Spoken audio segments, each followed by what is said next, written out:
Olá, meu nome é Andressa Ocker, eu sou formada em cinema pela Universidade Federal de Santa Catarina, parte da minha formação eu fiz na Alemanha, e eu tô aqui para falar sobre fotojornalismo, ou pelo menos dar uma pincelada, né, uma passada geral sobre o que seria isso, quais são os pontos básicos. Vai ser muito básico tudo que eu vou falar. Nada de uma super formação complexa, não precisa disso, não nesse momento, pelo menos. Eu espero que vocês gostem. É isso. Justamente porque eu não sou fotojornalista, eu trabalho com audiovisual dentro de algumas áreas dentro do audiovisual, mas já passei por esse momento enquanto fotojornalista, digamos assim, documentando junto com amigos ou sozinha algumas coisas como festivais de música independente, marchas da maconha, marchas das vadias, a Rio+20, que foi um momento muito importante na minha vida, foi um momento que eu viajei a esse trabalho voluntário, na época junto com Fora do Eixo, que hoje em dia, enfim, algumas pessoas, né, enfim, essa instituição migra para Mídia Ninja. Então a Rio+20 foi esse momento onde eu conheci, tive a honra de conhecer várias comunidades indígenas, né, várias nações indígenas, quilombolas, várias pessoas de religiões muito diferentes, todo mundo junto nesse evento do Aterro do Flamengo em 2010, se eu não me engano. A maioria desses momentos dos quais eu documentei foi tudo entre 2009 e 2012, até eu me mudar para fazer uma parte da faculdade, da universidade fora.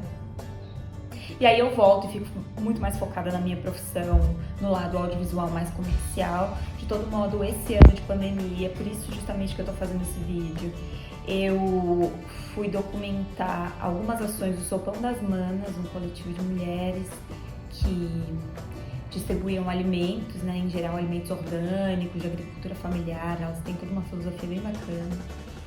Tem algumas comunidades aqui em São Paulo. E aí eu fiz fotos e vídeos para elas, e quando veio a Lei Aldir Blanc, eu propus essa contrapartida de falar para pessoas não que já têm uma super câmera, já sabem tudo sobre fotografia e vídeo, já para se aprofundarem no que seria uma profissão de fotojornalismo. Não. Eu tô falando aqui, eu espero que esse vídeo chegue a pessoas que vivem determinadas situações e que não veem essas situações refletidas nos noticiários, na televisão, mesmo nas mídias independentes de redes sociais, e gostariam de botar um conteúdo legal ali, né? E para isso, claro que muita coisa é instintiva, a gente vai lá, pega o celular, pega uma câmerinha qualquer que a gente tem, faz as fotos, faz os vídeos e divulga.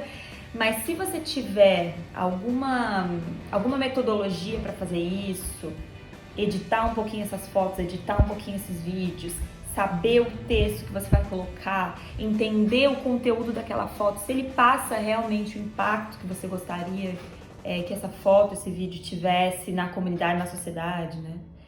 Então é muito mais sobre isso. Eu vou passar um pouquinho por uma parte burocrática, o que é fotojornalismo, de onde ele vem, para onde ele vai. Para onde ele vai, não. Da onde ele vem, o que, né? Grandes nomes, fotojornalistas, porque é bacana a gente também se inspirar em pessoas que fazem isso há muito tempo enquanto profissão, e o tanto que eles já ajudaram a gente a entender cenários com suas fotos, que às vezes não precisa nem de texto. Às vezes apenas a gente olhar uma foto impactante, a gente já entende tudo o que está acontecendo, o quanto aquilo é importante, relevante, e eventualmente fazer parte disso, né? Por que não? Então vamos que vamos. O que é fotojornalismo? Conceitos bem básicos. Para mim, fotojornalismo é você documentar através de fotos, seja ela com qualquer câmera. E no meu caso, vídeos também, porque eu acho que vídeos, pílulas, dependendo do que for, se tiver uma movimentação, a foto pode ser impactante, mas o vídeo mostra ainda mais.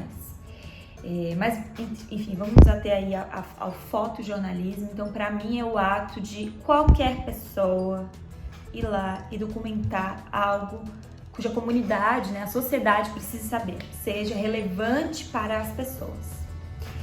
E o conceito da internet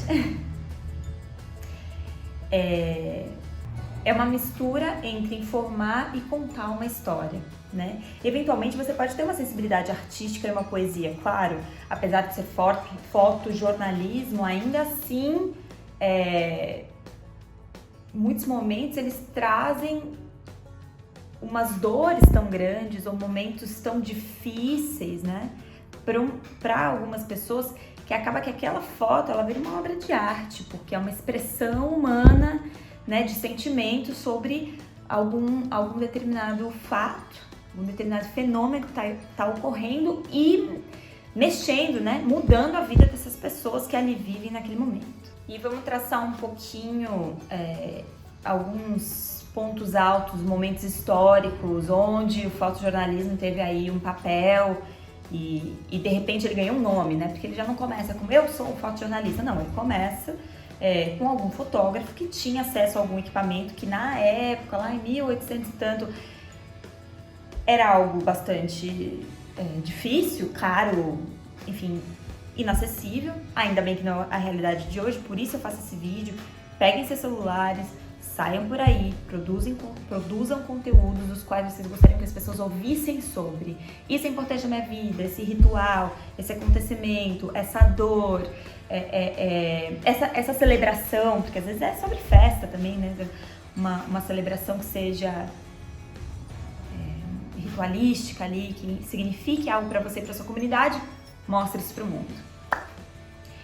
Então, bom, por exemplo, fotografias em jornais, né, fotografias em preto e branco, em jornais já existem há mais de 100 anos, né? Há mais de 100 anos a fotografia já acompanha o texto. Hoje em dia eu arrisco dizer que muitas vezes você só precisa da foto, nem do texto você precisa, mas em geral a gente usa e essa fotografia para embasar, para endossar, para, né, ratificar um texto, uma história. A fotografia colorida, por exemplo, ela ganhou as revistas a partir dos anos 70, né? A partir dali, em 1970, a gente tem a fotografia colorida entrando e se tornando tudo que ela é hoje. Claro que a gente ainda usa o preto e branco, mas eu arrisco dizer que o preto e branco hoje em dia é muito mais de uma forma artística, às vezes para potencializar um momento, do que por uma necessidade. Alguns gêneros da fotografia jornalística, né? Fotografia social, por exemplo. Fotografia desportiva, por que não? Fotografia cultural, né? Movimentos culturais. Fotografia policial. Vamos desmembrar rapidamente o que é cada um. A fotografia social, né, da sociedade, fatos sociais, elas podem incluir aí fotografia de política, políticos, momentos históricos políticos, economia, negócios, fotografia de fatos gerais dos acontecimentos dessa cidade, por exemplo, que esse momento aqui que a gente está tendo é muito sobre isso, né? Eu gostaria que vocês entendessem o que os rodeia e de que forma vocês podem passar, tornar isso, perpetuar isso, fazer com que a sociedade também participe, também entenda que as suas vidas existem, que esses fatos existem, que vocês passam por isso todo dia e o quanto isso impacta, né, na vida, no ser humano, na formação humana que vocês têm. Temos também a fotografia desportiva, nada mais é do que fotografia de esportes. A fotografia cultural, adoro, que é você ir e memorizar, né, documentar expressões culturais de um povo, né, de uma época do ano, de um grupo de teatro do bairro, de um grupo de dança, de um grupo de, enfim. É você documentar através de fotos e vídeos novamente. Toda vez que eu falo de fotos, entendam que vídeo também tá aí, né? A gente tá na era das redes sociais, pequenas pílulas, Reels de 30 segundos, Reels de 15 segundos, videozinho de 1 minuto, informativo, às vezes entra um letreiro, alguma coisa. Então toda vez que eu falar fotojornalismo, entendam que também tem vídeo aí. Fotografia policial, tem que ter estômago, eu imagino. Eu nunca fiz fotografia policial, mas eu imagino que não seja fácil ter uma categoria associada a imagens de combate, apreensão ou repressão policial, crimes, às vezes mortes, infelizmente, mas mais uma vez mais uma vez eu quero chamar a atenção de que é preciso falar sobre certos assuntos, por mais que eles sejam difíceis, pesados, que causem, né, que provoquem essa catarse, onde a gente às vezes não quer ouvir, não quer lidar, mas é preciso entender que isso existe e que as pessoas precisam ser informadas disso, né? Então, mais uma vez, também se vocês tiverem acesso ou vivenciarem, infelizmente, momentos de repressão policial, ou enfim, crimes, quaisquer que sejam, com muita segurança, é possível que vocês documentem isso, né? É possível que vocês documentem e façam posts de denúncia, né? Denunciem isso para grupos de jornalismo independente, às vezes até para grandes empresas de televisão. É possível que, às vezes, através de um contato ou outro, elas te escutem. Depois a gente vai falar um pouco sobre isso, como acessar grandes mídias. Momentos históricos, né? Quando é que começou? Quando é que foi aí, então, primeiro considerado, pelo menos, né? As pessoas, às vezes, quando algumas partes da história são datadas de 1800 e bolinha, as pessoas tendem a discordar, mas eu, numa pesquisa aqui, numa pesquisa rápida aqui, peguei pincei, alguns momentos históricos que eu considerei importantes. 1841, Segunda Bilder. Bilder é foto, segunda, né? Segundo. Então, uma fotografia de um segundo. Que, digamos, a pesquisa que eu fiz, eles consideram, então, o primeiro fotojornalista, que foi Roger Fenton, um fotógrafo britânico. Ele fotografou em Viena um imperador passando em procissão. Agora não é muito relevante, mas na época certamente, né? Todos iam às ruas para ver a passagem dessa realeza aí. Então ele, com essas fotos de 1 segundo, veja, 1 segundo de duração, você precisava ficar ali todo mundo parado por 1 segundo para você ter uma foto bacana, né? Isso veio a mudar aí no final do século XIX, começo do XX, onde você tinha câmeras com o shutter, né? O obturador rápido, e aí você podia fotografar um movimento que aconteceu ali no piscar de olhos, uma fração de segundos, né?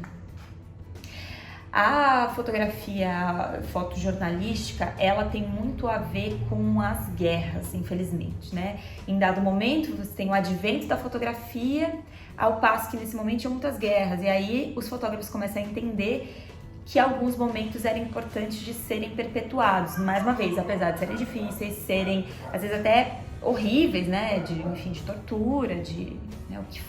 o que foram as fotografias de campo de concentração, por exemplo. Aliás, dica de filme. O Fotógrafo, de Mauthausen, então, Mauthausen.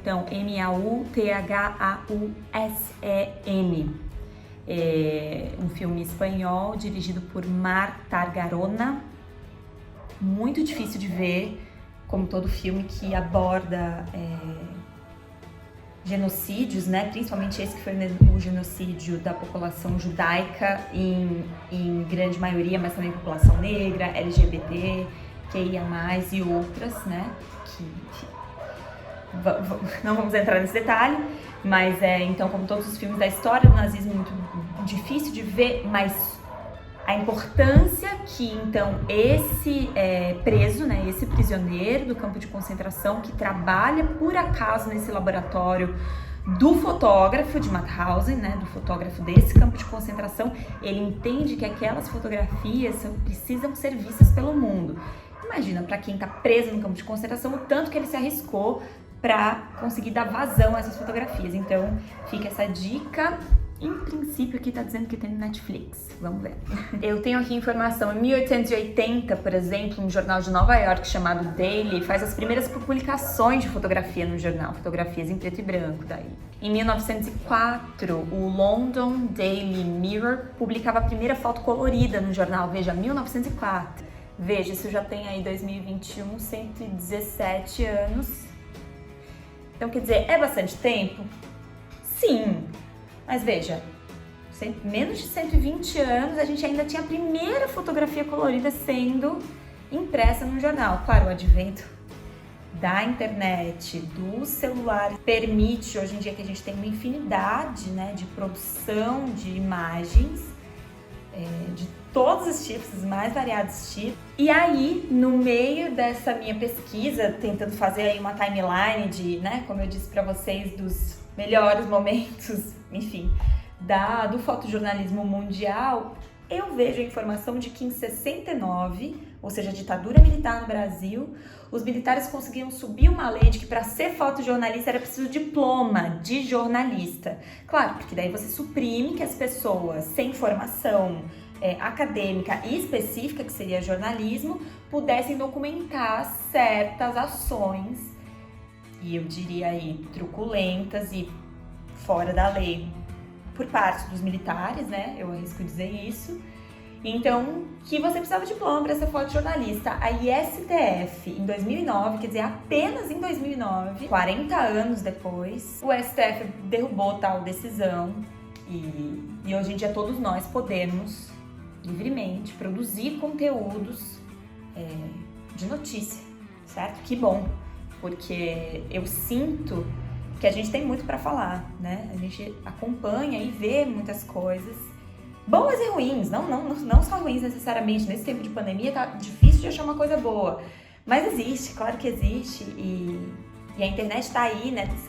É tanta informação que bom que a gente pode fazer parte disso, né? De criar conteúdo que sejam relevantes, que a gente considere relevantes, mas que eventualmente a sociedade também vai considerar. Eu queria falar um pouco agora, pessoal, sobre a narrativa, né? Não sei se vocês já ouviram sobre storytelling, né? História, telling, falada, né? A contação de histórias. E aí aqui eu vou chamar a portuguesa para narrativa. Então, vamos falar um pouquinho sobre isso, porque é aí que eu acho que vocês vão conseguir produzir um conteúdo que tenha mais credibilidade, por exemplo, porque quando você consegue contar uma história com começo, meio e fim, você automaticamente, as pessoas conseguem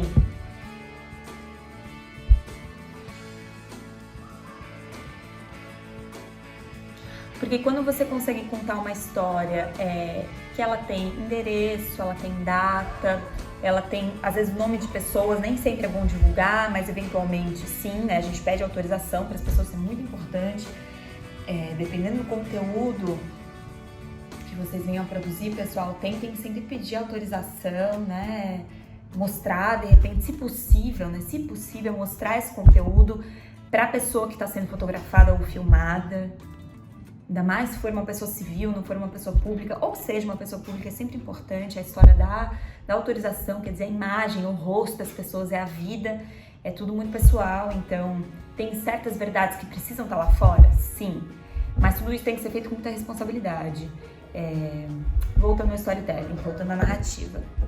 Essas notícias, elas permitem que alguns fatos, eles ganhem cores, eles ganhem rostos, eles ganhem nomes. Isso tudo é importante para esse impacto, né? Para mudar alguma coisa, para credibilidade, mais uma vez, em tempos de fake news, é preciso que a gente trabalhe com fatos, né? E que se algum conteúdo que a gente produz, eu sei que é verdade, mas como é que os outros vão saber que é verdade? Então, que a gente se disponibilize a checagem de fatos e a produzir mais conteúdo sobre tal, ou enfim, entrevistas sobre o que realmente aconteceu e tudo mais. Isso é bacana se vocês puderem se atentar para conseguir. Outra coisa que no jornalismo tem muita gente que fala, é preciso ser imparcial, né? Você não pode estar envolvido com a ação, você apenas documenta a ação e depois passa para o público. Será? A parcialidade, principalmente para quem não é profissional, por exemplo, nós, né? Eu sou profissional do cinema, do audiovisual, mas não do jornalismo. Então, para mim é muito difícil documentar algo sem estar envolvida com aquele objeto, com aquela ação, com aquelas pessoas, aquela causa, aquele momento.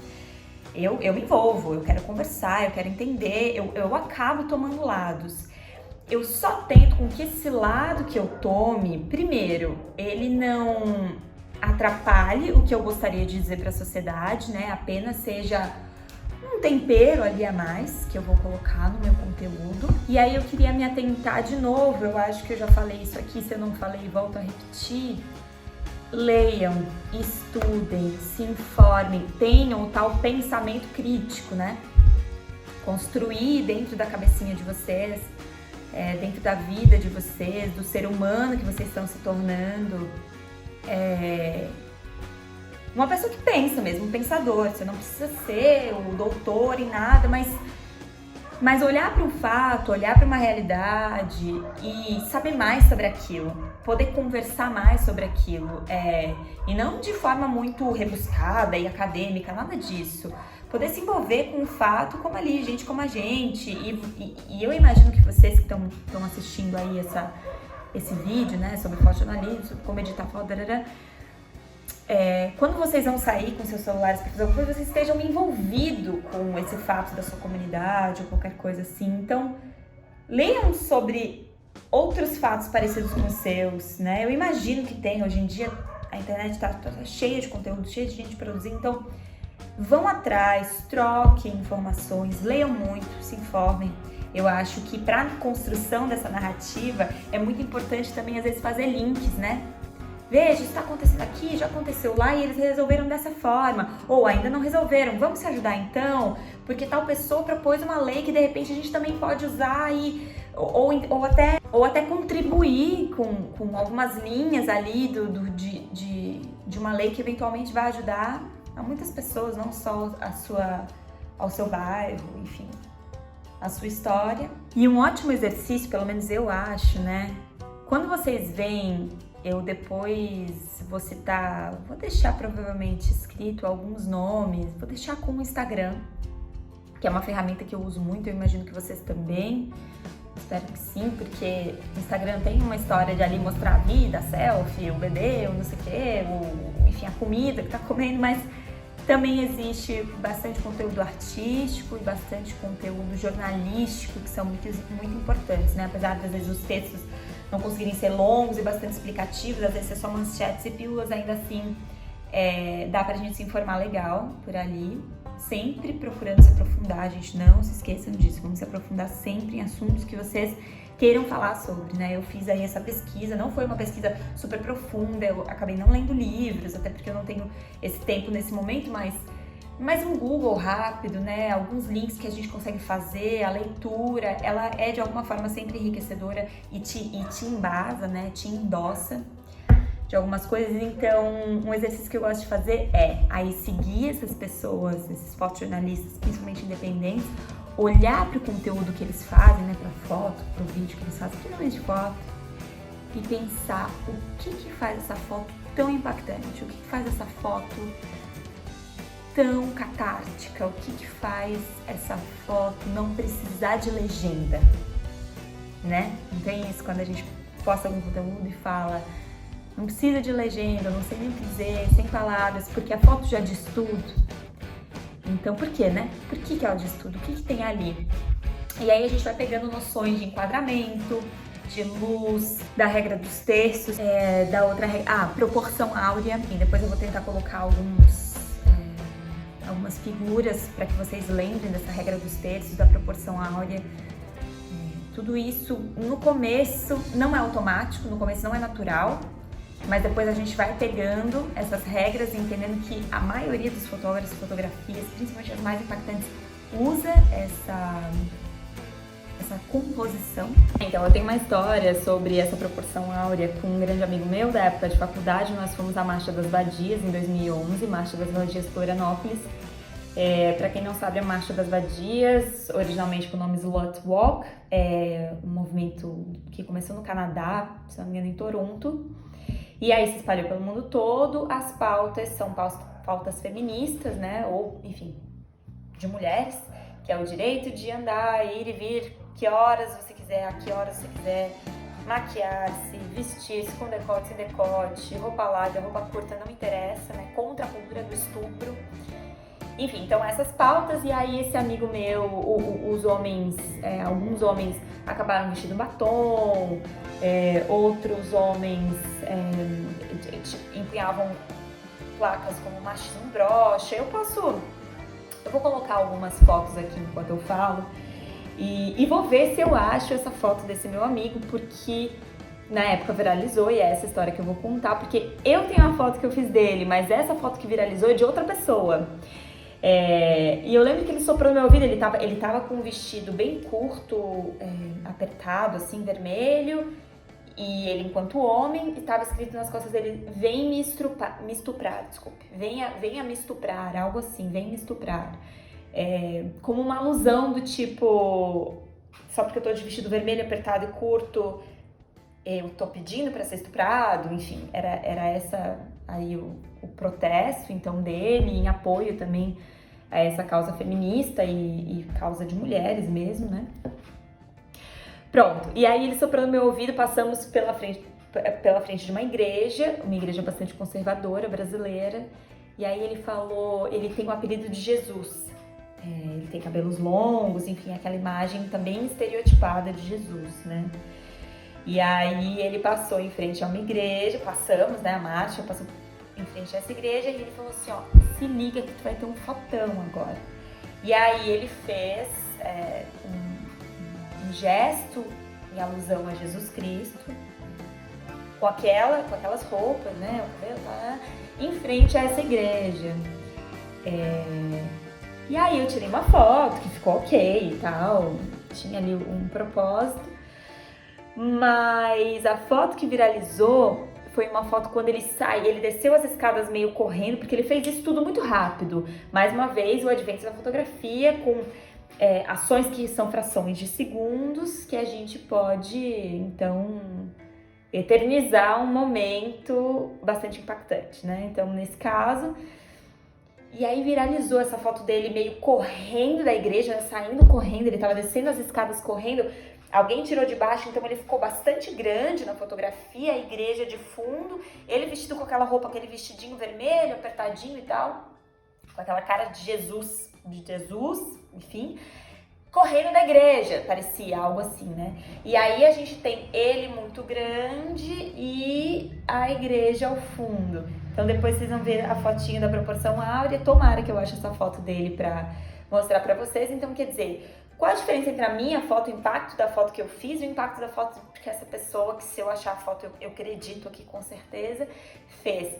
Ali a gente botou o desenho da proporção áurea certinho em cima da fotografia. Então, pro nosso cérebro, né, pro cérebro humano, aquilo é muito mais apetitoso, muito mais impactante, passa mais informação, fora que a composição também estava ótima, o nome da igreja com ele saindo, tal, o enquadramento, né, que é muito importante também entender um pouquinho da técnica. Ninguém precisa sair daqui formado, e ninguém precisa ser super expert em fotografia, em vídeo, em técnica para sair por aí fotografando e produzindo conteúdo. Porém, se tiver uma noção básica de luz, enquadramento, cor, edição, ajuda, é bacana. Então atentem nisso. Aí eu só contei essa história justamente para falar sobre a proporção áurea, a chance de um conteúdo viralizar, né? A chance de um conteúdo ser compartilhado inúmeras vezes pelas pessoas. Não é só claro que muito é o conteúdo em si, né? O quão relevante ele é, o que é isso, o quão as pessoas precisam saber sobre isso ou se identificam com isso eventualmente. E claro, algumas regras de proporção, de enquadramento, de luz, de edição. Às vezes a gente corta um pouquinho aqui, pronto, bum, já virou outra foto. Então é isso, vamos se atentar para esse tipo de peculiaridade. Vocês vão pegando, eu vou explicar algumas coisas aqui, mas esse vídeo é muito mais para despertar vocês para algumas coisas, depois façam suas pesquisas, por favor. Vamos lá, para o mercado de trabalho, né? Então, se algum de vocês aí resolver sair por aí fotografando, criando conteúdo, amei isso, eu faria isso pro resto da minha vida, eu seria um profissional disso, gosto de ir atrás das notícias, eu gosto de conversar com as pessoas, fotografar os momentos, às vezes até se arriscar um pouquinho, existe isso, a gente até pode entender algumas coisas de segurança, depois, né, de equipamento e tal, mas isso a gente deixa para depois, porque aqui a gente tá falando muito mais sobre conteúdos do seu entorno nesse momento e que você pode fazer com o celular e tudo mais, mas existe sim depois uma série de regras para o mercado de trabalho, mas um pouquinho antes disso, né, vamos só falar da agência Magnum Fotos. Se vocês ainda não conhecem a agência Magnum, por favor, vão pesquisar, é muito bacana.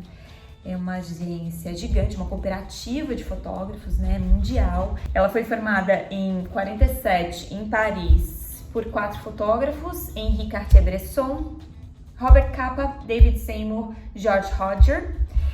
Aqui no Brasil a gente tem algumas agências das chamadas Hard News. Hard News nada mais é que notícias importantes, notícias impactantes, né, notícias quentes, de alta relevância.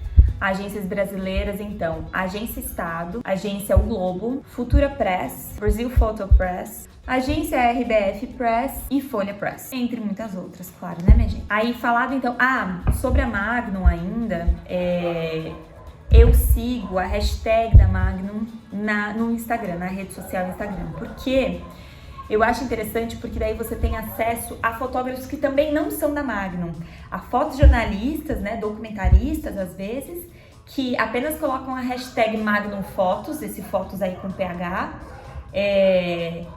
Então você tem conteúdo que são super lindos, bacanas, às vezes importantes, de realidades outras, porque é do mundo inteiro. E às vezes é uma realidade apenas do cotidiano daquele lugar. Mas quem não é daquele lugar, por exemplo, a Índia, nunca fui, Paquistão, nunca fui, a Mongólia, você acaba tendo acesso a algumas coisas cotidianas desses lugares. A gente, em geral, conhece os estereótipos dos lugares, porque não conhecer um pouquinho melhor através também das redes sociais, né? Mais uma vez, a gente se informar, criar pensamento crítico, expandir um pouquinho a cabeça, principalmente se a gente for trabalhar com esse tipo de conteúdo, né, para o mundo aí.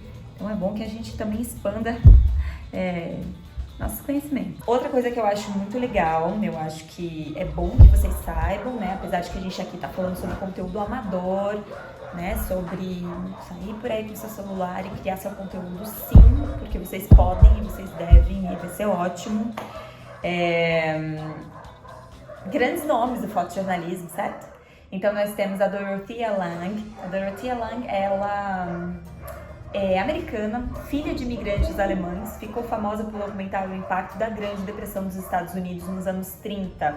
Eu vou mostrar a foto aqui dela, que tá falando aqui nessa pesquisa que eu fiz, que é a Mãe Imigrante de 1936, uma foto bastante emblemática do trabalho da Dorothea. Henri Cartier-Bresson, que é um dos fundadores da Magnum, lá de Paris, né, que hoje em dia eu falei que essa agência é mundial, a base continua sendo em Paris. Ele é francês, ele foi um dos pioneiros do fotojornalismo, veja, com vários registros históricos, e ele é fundador de uma das maiores agências de fotojornalismo do mundo, a Magnum. E outro jornalista muito famoso, né, muito importante internacionalmente, mas ele é brasileiro. Eu sou muito fã, inclusive muito fã. Sebastião Salgado. Se vocês não conhecem Sebastião Salgado, se informem, porque ele é um senhorzinho, um fotógrafo da pesada. O trabalho dele é belíssimo. Eu vou tentar conseguir um livro dele para eu folhear aqui e filmar para vocês, porque essas fotos grandes ele fez recentemente, foi antes da pandemia, uma exposição sobre Serra Pelada, se eu não me engano, que foi no Sesc da Paulista, estava maravilhosa. Uma pena que nessa pandemia a gente já não pode mais ir a exposições e a museus, porque tem tanta coisa linda para se ver. Bom, voltando ao assunto, Sebastião Salgado já registrou grandes momentos na história e já teve a sua carreira e vida contadas num filme que já concorreu ao Oscar. O nome do filme é O Sal da Terra, é um filme de 2015, dirigido pelo filho dele, Juliano Salgado, e também por Wim Wenders. Wim Wenders também é um cineasta bastante interessante, se vocês quiserem conhecer o trabalho. Ele faz bastante coisa de ficção, bastante filme de ficção, mas enfim, fica aí a dica, é mais fora do fotojornalismo, mas fica a dica também. E aí, meus amores, vamos para o mercado de trabalho, né? Eu falei um pouco aí para vocês desses grandes fotógrafos, vocês podem se inspirar, eventualmente vocês querem uma carreira em fotojornalismo, vai saber. O mercado de fotojornalismo, ele é vasto, certo? Ele é muito vasto, porque você é uma pessoa que produz fotos. Quem quer fotos? Todo mundo. As redes sociais precisam de fotos, os jornais precisam de fotos, as agências de hard news, as revistas. Então é bastante vasto o campo. Inclusive vídeos também, Quando a gente vê que também os jornais impressos, os jornais da TV, eles também têm conteúdos em canais, canal do YouTube, enfim, canal de outras redes sociais, Instagram e tudo mais. Então, além de fotos, eles precisam de vídeos, justamente porque o endosso de uma história através da fotografia, ele é praticamente indispensável. Eu arriscaria dizer que hoje em dia é indispensável você ter uma história acompanhada de pelo menos uma foto, quiçá um vídeo. Isso quando a foto já não fala por si só, porque isso também existe, está se tornando cada vez mais normal, uma vez que nós temos fotógrafos tão competentes, e muitas vezes não são nem profissionais, muitas vezes são pessoas que estão muito envolvidas com o assunto e conseguem capturar um momento muito único. E aí você acaba vendendo a sua foto, né? Ou vendendo seu vídeo, são possibilidades também para o fotojornalista que é freelancer. Mais uma vez, informar-se, ter um pensamento crítico, porque daí você pode criar um conteúdo, porque você já vai saber o que o público quer, já vai saber o que os jornais querem. Então você cria um conteúdo que eles vão olhar e vão dizer: eu quero essa foto pra mim, eu pago por isso, certo? Mas enfim, falar sobre o mercado de trabalho não é o objetivo desse vídeo, foi só um cliquezinho, um clique mesmo para vocês entenderem que é uma estrada possível, é um caminho possível de profissão, né? O mundo está ficando cada vez mais especializado, as máquinas estão tomando conta de muitos empregos que seres humanos sempre foram acostumados a fazer e sempre fizeram, mas a fotografia, por exemplo, é um mercado bastante democrático, bastante acessível.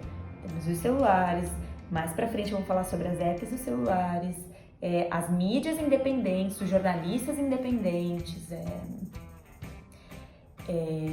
a internet é um ambiente que pode ser uma armadilha em vários aspectos, mas se a gente souber usar as ferramentas, futuro certo. Vamos ao que interessa. Básico sobre fotografia. Técnico, tá, gente? É isso. Tem que ter. Primeiro, coisas que são mais subjetivas, né? Vai de cada um. Então, agilidade para capturar imagens. Quanto mais você estudar sobre fotografia, mais conhecer a sua câmera, seja ela um celular, e aí você vai saber, nossa, nessa situação de luz, é pouca luz, meu celular não vai pegar nada. Então você vai tentar botar um flash, se puder, porque tem situações que não dá.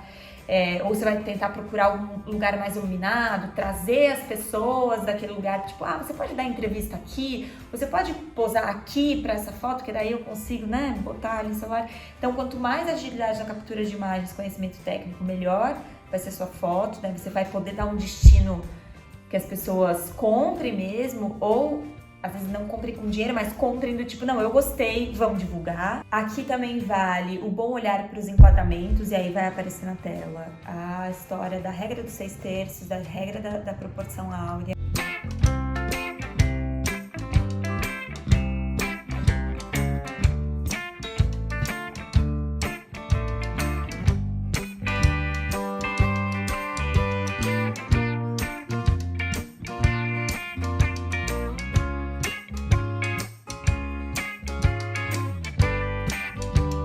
Dentre outras, tá? Se vocês começarem a estudar fotografia, vocês vão ver que às vezes enquadrar o elemento super centralizado é bacana. Por exemplo, quando você tiver uma paisagem que seja super interessante e relevante para o assunto, a pessoa não precisa ficar exatamente mais pro cantinho aqui ou mais pro cantinho acolá, que seriam a regra dos terços, my God.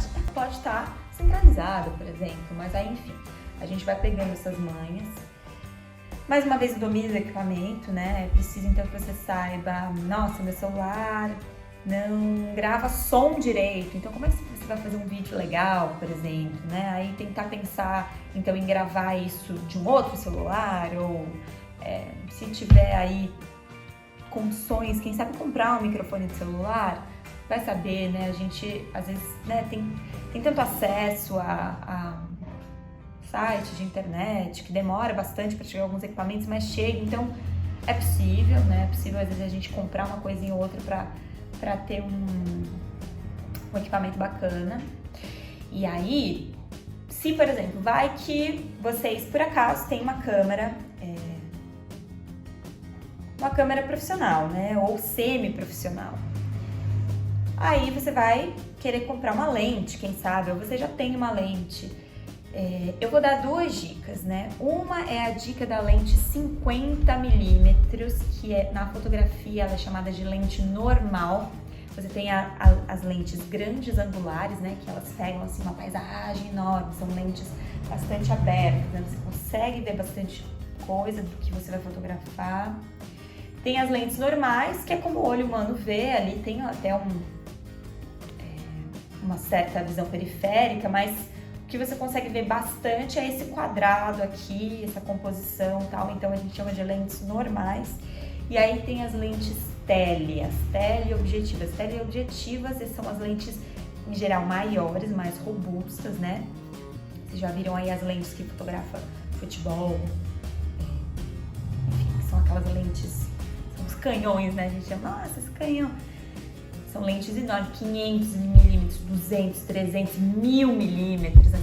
Fotografa a lua, as crateras da lua, enfim. Mas eu diria, se você puder, não precisa, o celular tá ótimo, mas se você puder, se tiver ali a sua câmerazinha profissional ou semi-profissional, quiser fazer um conteúdo mais bacana, que daí as fotos elas podem ser impressas maiores, por exemplo, alguma coisa assim, então você vai querer provavelmente uma lente aí 50mm 1.4. 1.4 é a abertura da lente, né? O quanto a íris dela abre para a entrada de luz. Então, quanto mais ela abre, mais luz, ou seja, de noite, que tem bem pouquinha luz, você vai conseguir, a sua câmera, aliás, vai conseguir enxergar melhor. Então, se você puder comprar essa lente, de verdade, ela não é tão cara. Eu nunca tive muito dinheiro para investir em equipamento, mas eu consegui comprar uma lentezinha dessa 50mm 1.4 e as lentes zoom. Claro, o que é zoom? É uma lente que vai e volta. Ela tem ali algumas possibilidades de milímetros. Então ela vai desde uma grande angular, nem que seja aí seus 18mm, 18mm seria uma grande angular, até, digamos, 200mm, que já seria uma tele. Então ela passa por grande angular, normal e tele.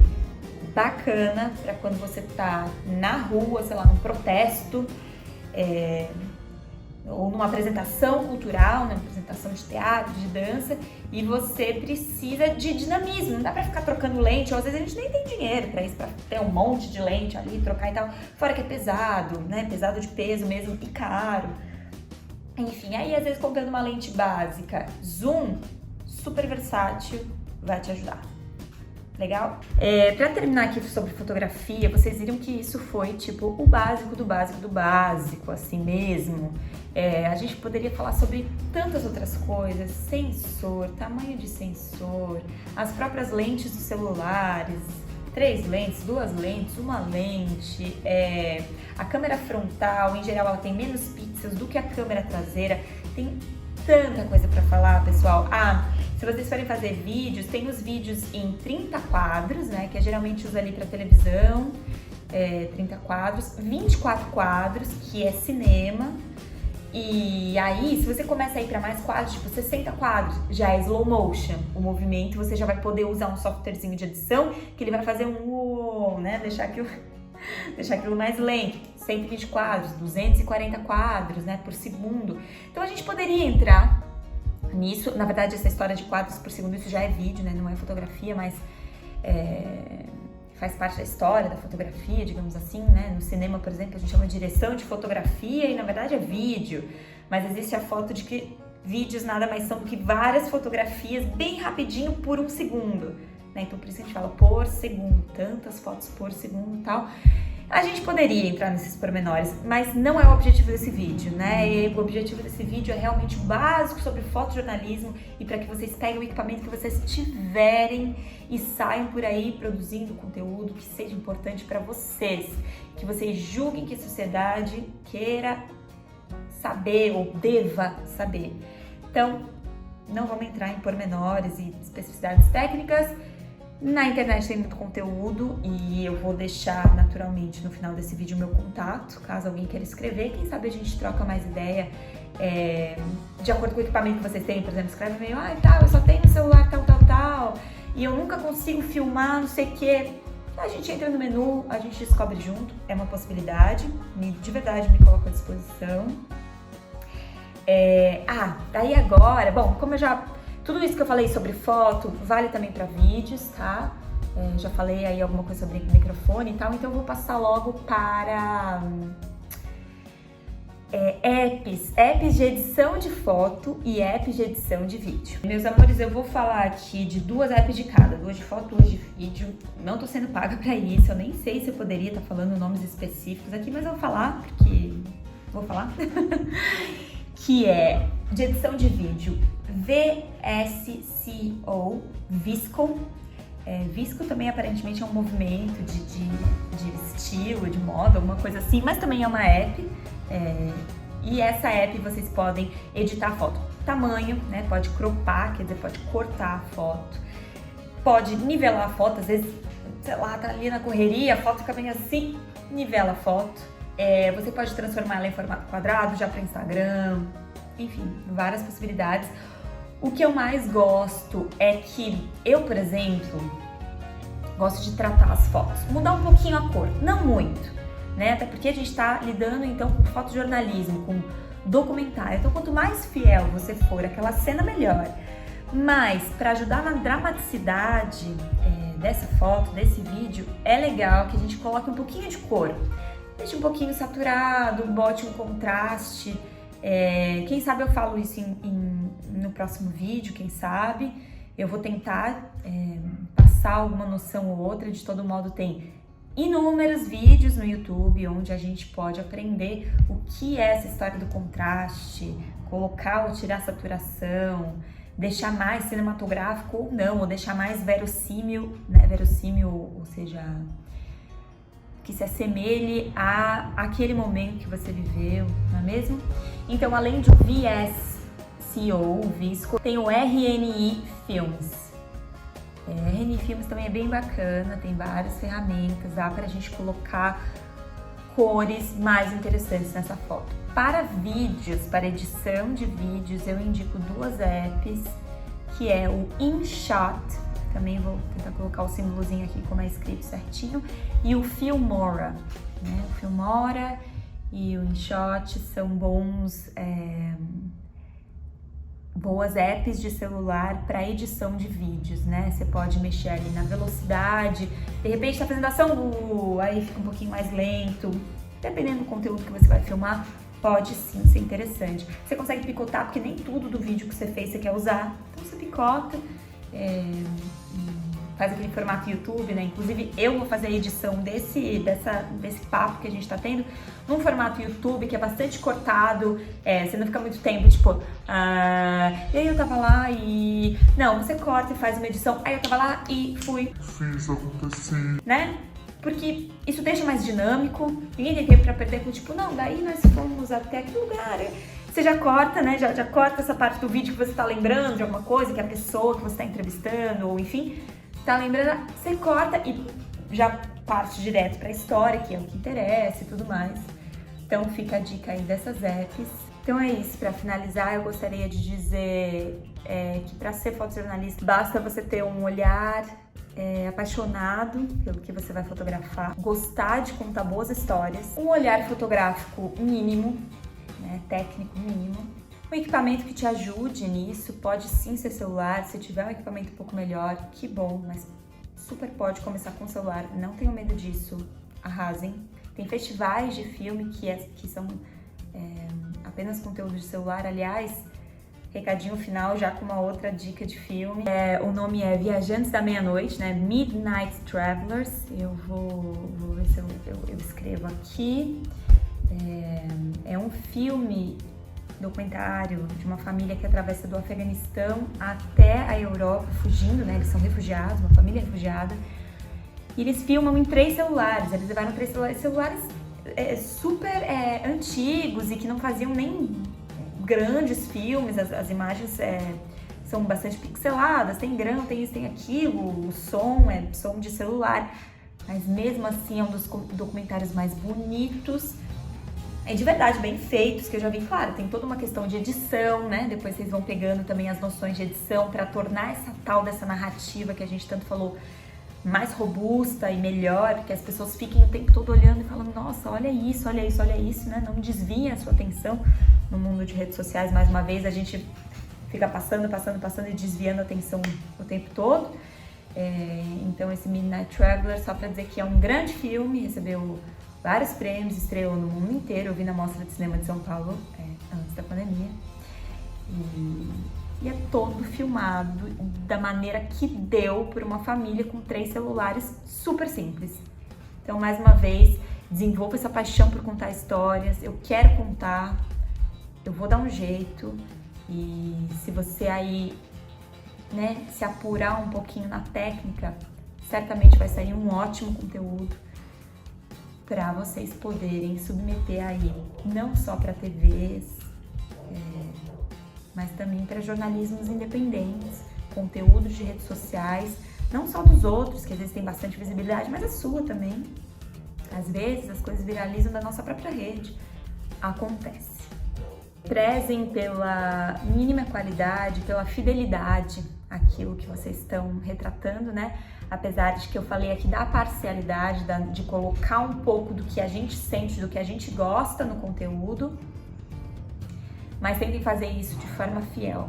Fiel àquelas pessoas que vocês estão retratando, né? Aqueles objetos, enfim, às vezes até animais, ou enfim, vai saber que vocês estão retratando. Tentem ser fiéis e respeitosos, bastante respeito com aquele conteúdo, com as pessoas. No fotojornalismo tem muito a história do estar no lugar certo, na hora certa.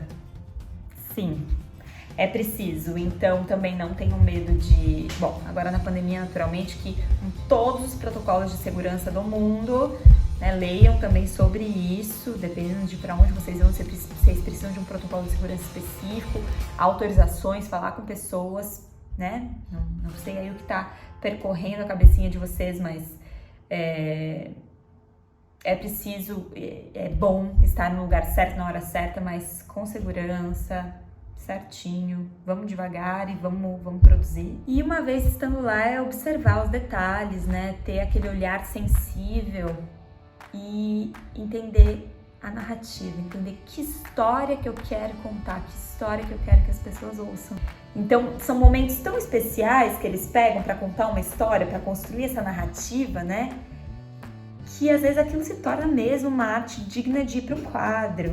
Então, existe sim essa possibilidade, vão galgando, quanto mais vocês fotografarem, quanto mais vocês forem atrás, verem conteúdos como esse do nosso papo aqui, eu acho que mais vai acender luzes na cabeça de vocês do que pode não só ser um conteúdo informativo, factível, né, baseado em fatos, mesmo que seja a verdade sobre a sua perspectiva, mas também bonitos, né, elegantes e artísticos mesmo. Gente, para tudo, consegui uma entrevista com um grande amigo e um fotojornalista muito competente, já profissional, carreira longa, muita história para contar, Rafael Vilela. Vou chamar ele aqui e vamos que vamos, vocês vão gostar, que massa. Mais uma vez, bem-vindo, obrigada por disponibilizar esse tempo para trocar essa ideia. É bem importante ter alguém como você, né, que eu considero um grande profissional e além de amigo, então, obrigada, viu? E bora lá, vamos lá, vamos contar um pouquinho dessa tua história e trajetória para estimular a galera, né? Esse começo, como foi o seu começo? O que você tinha na cabeça quando você pegou uma primeira câmera na mão e depois a história dos ativismos e vamos lá, tá na tua. Bom, primeiro, valeu pelo convite. Para mim é muito massa poder falar um pouquinho, assim, mostrar os trabalhos e principalmente para uma galera que está começando também, né? Que eu acho que é muito importante, assim, ter onde se referenciar e para mim sempre foi muito importante escutar, né? E acompanhar o trabalho de pessoas que eu gostava, assim, sempre foi muito útil. E eu acho que a gente tem essa responsabilidade mesmo, né? De compartilhar para, inclusive, desmistificar um pouco, né? A fotografia, ela, às vezes, acaba sendo uma coisa meio envelopada, assim, numa mística, né? De ser muito difícil, né? De ser inacessível. Eu acho que não tem nada a ver com o que a fotografia é, assim. Bom, eu separei algumas coisas, assim, alguns trabalhos que eu acho que foram importantes nos meus últimos 10 anos, assim, mas para falar um pouco do começo, eu comecei a fotografar mais ou menos em 2005, 2004, 2005, né? Já estava completando um pouquinho mais de 15 anos. E eu era um adolescente, morava em Piracicaba, e meu irmão, minha mãe sempre fotografaram, né? Não, meu irmão um pouco mais profissionalmente, mas mais fotografia de publicidade, assim, mas sempre tive esse contato, né? Com as câmeras analógicas e tal, brincava, mas nunca fiz nada sério, assim. E cresci numa casa, assim, numa família muito politizada, né? De esquerda, assim, né? Com uma visão muito crítica, então sempre escutando muito isso. Eu tenho uma memória muito forte dos livros do Salgado, assim, era uma coisa que eu ficava olhando, né? Tinha em casa e, tipo, aquilo me impressionava muito. E também uma coisa que me estimulou muito a ir para esse caminho mais documental, né? Também quando eu era ainda bem jovem, era coisa da National Geographic, assim, né? Eu ficava lendo as revistas tardes e tardes, assim, até recentemente comecei a fazer algumas coisas com eles, né, e uma galera me lembrou, assim, que quando eu era criança eu dedicava muito tempo, assim, ficar lendo, e eu nem era tanto, nem tinha essa noção que era a fotografia em si, mas a experiência, né, ir para esses lugares, conhecer essas histórias, essas pessoas, sempre foi uma coisa que me fascinou muito, assim. Mas eu comecei a fotografar minha família, né, meus avós que moravam comigo, depois o Rio, né, Curumbataí aqui, o Rio Piracicaba, e viagem também, foi uma coisa que nas viagens de férias, assim, com meus pais, eu comecei a levar a câmera, né, quando eu tinha uma digital, e aquilo sempre me estimulou muito, assim, né, tipo, ir para um lugar novo e, tipo, daquilo você, além de ser uma viagem, você também refletir um pouco sobre aquilo, né, guardar alguma coisa, né, conhecer. Em última instância, a câmera, né, e a fotografia, elas são, tem uma expressão que eu gosto muito, assim, que ela é uma desculpa, né, sem culpa nenhuma, para você ir conhecer e fazer coisas que você não fosse isso, nunca faria, né. Então, a fotografia, ela acaba sendo esse, como, né, um álibi, assim, né, para você fazer coisas que dificilmente você faria de outra forma, assim, né, eu acredito muito nisso, assim, né, te coloca em situações, te coloca em contato com pessoas, com coisas que você que estão muito distantes da sua realidade pessoal, né? E tipo, por isso eu acho que abre muito horizonte assim para a vida, né, para o mundo. E enfim, você vai me falando aí, se você quiser puxar para algum lado para o outro.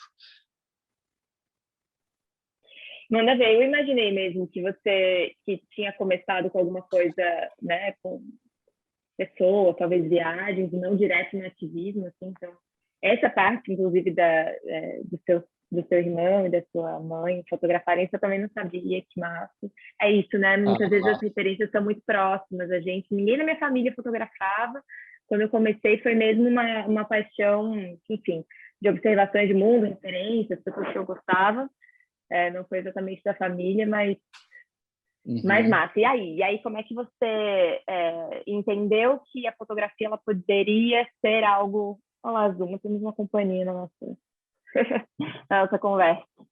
Que a fotografia ela poderia ser algo a mais, não só de profissão, mas também para, como eu posso dizer, para integrar alguma parte da sua vida que você precisava falar, alguma expressão, alguma coisa que você precisava botar no mundo, e aí veio através da fotografia em primeiro momento, eu acho, não sei. Conta mais sobre isso. Tá. Eu sempre tive uma pegada forte com design, assim, né? Antes de fotografar, eu já era, mano, o rato, assim, era um moleque rato de Photoshop pra caramba, assim. Eu fazia colagem, montagem, eu era muito novo, né? E eu mexia, fuçava muito em programa, assim, e a fotografia veio depois disso, mas eu já tinha uma coisa muito forte, assim, de ficar no computador muito tempo, trabalhando com as imagens, né? Fazendo coisa. Quando eu comecei a fotografar, eu percebi que eu podia que eu conseguia criar matéria-prima para o que eu já fazia, né? Que era essa coisa de mexer muito no Photoshop e tal. E eu comecei, puta, aquilo me abriu um mundo inteiro, assim, de falar, putz, eu posso lá e fazer essa imagem, né? Eu posso criar essas coisas, né? Absorver da realidade para depois, né? Ir para isso que eu acho que naquele momento era já um pouco essa coisa de contar história, mas num nível muito elementar, assim. Mas foi na faculdade, assim, eu muito rápido, assim, por vir dessa formação também muito politizada. Então, na faculdade eu me debrucei muito rapidamente ao movimento estudantil, né? Eu fui fazer design também, não fui fazer fotografia nem jornalismo. Foi aí que a gente se conheceu, né, na UFSC. E Exato. no dia que eu comecei o curso de design, eu tive certeza que era fotografia que eu queria fazer, assim, pro resto da minha vida.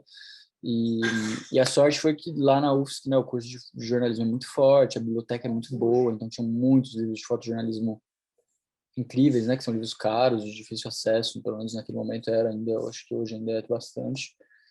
E eu comecei a estudar fotografia, mesmo cursando design por conta própria, assim, mesmo aí muito aprofundado, assim, né? E foi quando eu comecei a entender também essa intersecção do ativismo também com a imagem, né?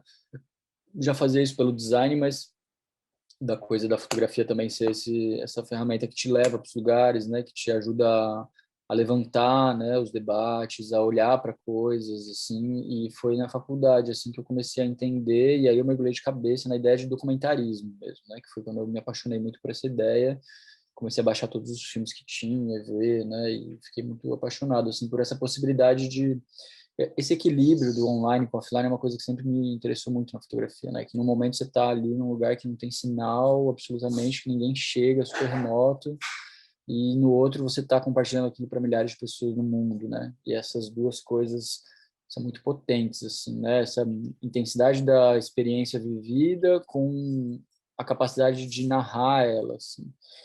Então, para mim sempre foi muito forte. E deixa eu mostrar algumas coisas aqui. Esse Mostra. trampo aqui da esquerda são os cabeças de pipa, né? Foi um dos primeiros trabalhos que eu fiz lá em Eu Floripa, na lembro, comunidade eu lembro desse trabalho. Na comunidade qual, desculpa? do Caíra, para cima do Saco dos Limões ali, né? O Caíra é uma Uhum. comunidade super tradicional, né? Tem muitas festas e tal, e era um projeto que eu participei. É, de cultura popular lá e tal, e eu comecei, e foi um dos primeiros trabalhos que eu fiz, né, que foi essa história com os cabeças de pipa, que eram as crianças que, né, eu não tive tanto contato assim com essa coisa da pipa, e eu acho que fiquei muito impressionado pela paixão deles mesmo, né, e era um bairro muito colorido, né, então eu comecei a fazer os retratos, assim, foi uma das primeiras coisas que eu fiz mais sérias, assim, né, de trabalhos que se consolidaram de alguma maneira, né, isso foi em 2010, se eu não estou enganado. E E essa começou de um jeito. série, ela já começou porque você quis, você teve essa ideia, ou foi algum projeto de faculdade? Não, era um projeto tipo Elizabeth Andelli, assim, um projeto Ah, financiado, que outras uhum. pessoas tinham aprovado, né, tinha um grupo, e eu entrei como fotógrafo, assim, para documentar o patrimônio imaterial, né? E aí a gente Legal. identificou muito rápido que a pipa era uma parte dessa cultura, né, que poderia se perder, né? Não sei hoje como tá, assim, mas acredito que ainda é forte. E foi louco, assim, porque a história começou de fotografar eles desse jeito, foi super sem querer, porque tinha uma coisa muito forte, assim, no projeto que não podia tirar foto de criança, né? Sim, porque não podia e tal, não podia. Na verdade, você pode fazer desde que você tenha autorização, né? Hoje eu Exato, tem entendo. um protocolo, né? Mas eu É, acho que é uma tem autorização autorização. simples, você precisa Você precisa ter autorização, assim, num trabalho dos jornalístico, quando responsáveis. você precisa ter uma autorização do responsável, né? Pelo menos uma consciência dele. Não precisa necessariamente ser escrita, né? Mas você precisa Uhum. ter uma. Mas se for um trabalho comercial, um trabalho que você vai vender, assim, aí sim você precisa ter uma autorização de uso de imagem, Melhor né? Que é isso. formalizar, né? Aham, uso de E é uma imagem. E autorização. quando tiver voz, uso de imagem e voz, assim, porque Quando você está nesse falando de um papo filme, aqui. quando Uhum, você está falando de um filme, de um projeto, no jornalismo, não necessariamente, né? Se você está falando de um uhum. Ah, fato tá. jornalístico, você não precisa ter uso de imagem, né? Você precisa ter, Uhum, na verdade, um consenso, que na verdade é uma ética básica, né? Você fazer aquilo uhum. de forma consensual, né?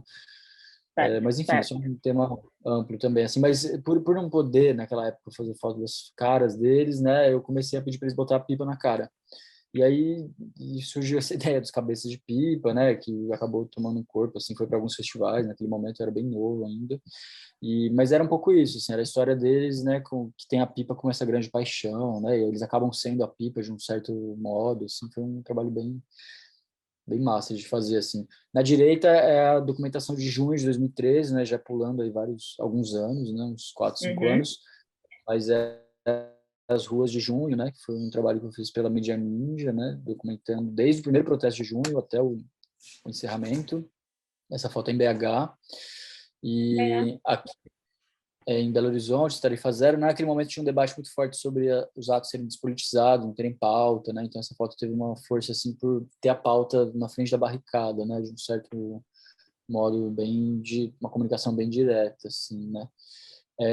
Aqui é o ATL, que é o encontro, né, o acampamento Terra Livre dos povos indígenas que todo ano se juntam em Brasília, né, para protestar. Esse ano vai ser feito de forma virtual, mas é um confronto deles com os policiais lá de Brasília, né, que foi uma cena que para mim me aflorou muito, assim, uma coisa muito histórica, né, de um confronto, na verdade né, uma guerra que nunca acabou, né? O Krenak fala muito isso naquele documentário Guerras do Brasil, que é uma guerra que, né, a gente só parece que ela não existe mais, né? A colonização continua no mesmo ritmo, né? O extermínio, né? E tudo isso, e para mim foi marcante, assim, esse momento por ser, né, nos dias de hoje, né? Você tem, que é realmente uma cena de guerra, assim, né? E aí você vai falando aí, se quiser comentar, perguntar, eu vou passando Não, aqui, tem bastante. manda ver, eu tô adorando. Eu vou só, eu acho que, posso perguntar agora isso, algo que me vem na cabeça que eu não sei, você se entende como fotojornalista? Como você se apresenta? Eu sou multiartista, o que você se considera, assim, enquanto profissão, enfim? Uhum. Cara, isso muda, assim, para mim, às vezes. Eu acho Eu que o termo imaginei. fotojornalismo Se conhecendo um é pouco, eu imaginei. foda. O termo fotojornalismo faz muito sentido para mim, né? Porque eu me entendo tanto como fotógrafo quanto jornalista, assim. Eu Uhum, não associo as duas coisas. Quando eu estou fazendo fotografia, ela tem um viés jornalístico, né? Mas a ideia de fotojornalismo hoje, ela está muito associada, infelizmente, por um problema, né, da forma como isso é feito, está muito associada ao hard news, né? Então, as notícias quentes, e a pessoa que vai lá no dia tira foto do dia e publica ou não, né? Então, essa coisa de agência, e isso é uma coisa que eu não faço, pelo menos não nesses termos, né? Fiz muito na mídia ninja nesses anos todos, né? Fotos rápidas, né? Do dia, de protesto, uma coisa que eu fotografei muito e que tem muito do hard news, né? Mas não me identifico hoje, assim, como alguém que está em busca do hard news, assim, né? Eu tento... Eu acho que tem um debate muito foda, assim, na fotografia, enfim, todas as mudanças que aconteceram nos últimos anos, né? Que a gente começa a entender qual que é realmente a função que a fotografia cumpre hoje, né? Se for ver, assim, as fotos de hospital, né? Dos enfermeiros se fudendo, pessoas, né, morrendo, né, na fila. Quem está fazendo essas melhores fotos de hard news, cara, são os enfermeiros com celular, com câmera, né? As imagens mais chocantes dos hospitais, em geral, são vindas das pessoas que estão vivendo essa realidade, né? Ou, sei lá, o rompimento da barragem, né? Assim, a hora que rompe a barragem da Vale, quem está lá e quem está com a câmera é aquela pessoa, o fotojornalista, é a pessoa que faz o hard news, né? exato, Então, essa função exato. foi amplamente democratizada, o que é muito bom, assim, em vários sentidos, mas isso também faz a gente pensar também o papel que a gente tem que cumprir, né? A partir daí. Não é mais só de a pessoa que está na hora do incêndio, né? A melhor foto do incêndio é ser quem vai estar lá na hora. Então, lógico que tem muita gente que faz trabalho muito relevante, assim, mas eu penso que a cada vez mais o tempo vai passar, os celulares vão ter câmeras melhores, vão fotografar melhor, né? Exato. Uhum. Eu acho que, assim, pensando nesse debate de termo, eu vejo muito que o papel, né, o papel que a gente tem enquanto fotógrafo, documentarista, né, fotojornalista, como a gente queira chamar, ele passa por mostrar coisas não óbvias, né, passa por levantar debates não necessariamente são colocados, ou trocar o ângulo de um debate, né, ou conseguir, de fato, falar de questões que não estão só ligadas ao imediato, né. A imagem tem um papel de transformação que eu acredito plenamente assim, muito grande, não sozinha, mas eu acho que a gente tem que refletir também nesse sentido, assim, sabe? Os símbolos, né? O que você consegue juntar, né? Que um documento, como que se cria um documento que vai ser olhado no futuro a partir de uma perspectiva, assim, né? Dos símbolos que estão colocados ali, né? Então, Sim. eu tenho acreditado cada vez mais num trabalho mais lento, assim, tipo, com mais tempo, né? Uma coisa mais, tipo, anti-fast food, assim, no sentido de engenharia um pouco mais de tempo, um pouco mais de conceituação, né, de pensamento, né, estratégico, né, como eu falei, teste, é importante, mas tem entendido hoje, assim, né, eu acredito que realmente faz sentido talvez mais ainda, podemos passar mais um pouco.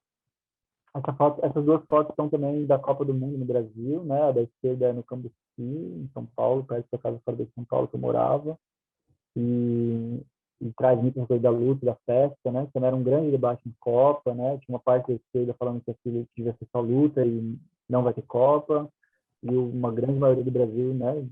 Muito feliz porque a Copa estava acontecendo, e, enfim, essas coisas não necessariamente, né? Como essas coisas se misturam, assim, né? Então, essa foto traz um pouco isso, e na direita também um pouco dessa coisa do debate muito, né? Da violência e do amor, né? Quais são as estratégias corretas? Uma das cenas mais violentas, assim, de junho de 2013, em Belo Horizonte, a galera tava tirando o carro para fora da concessionária para queimar, aquele helicóptero que tá no fundo da PM jogando bomba, e tinha um casal se beijando, assim, sabe? E é uma coisa meio louca, assim, mas é uma coisa que aconteceu, né? Não tava ali forjando aquela cena. Mas ela diz um pouco também sobre essas, né, nuances, assim, né, da luta, enfim. Passando adiante. Que Aqui é a greve dos massa. garis. Tá no lugar certo, na hora certa, né? Que louco isso.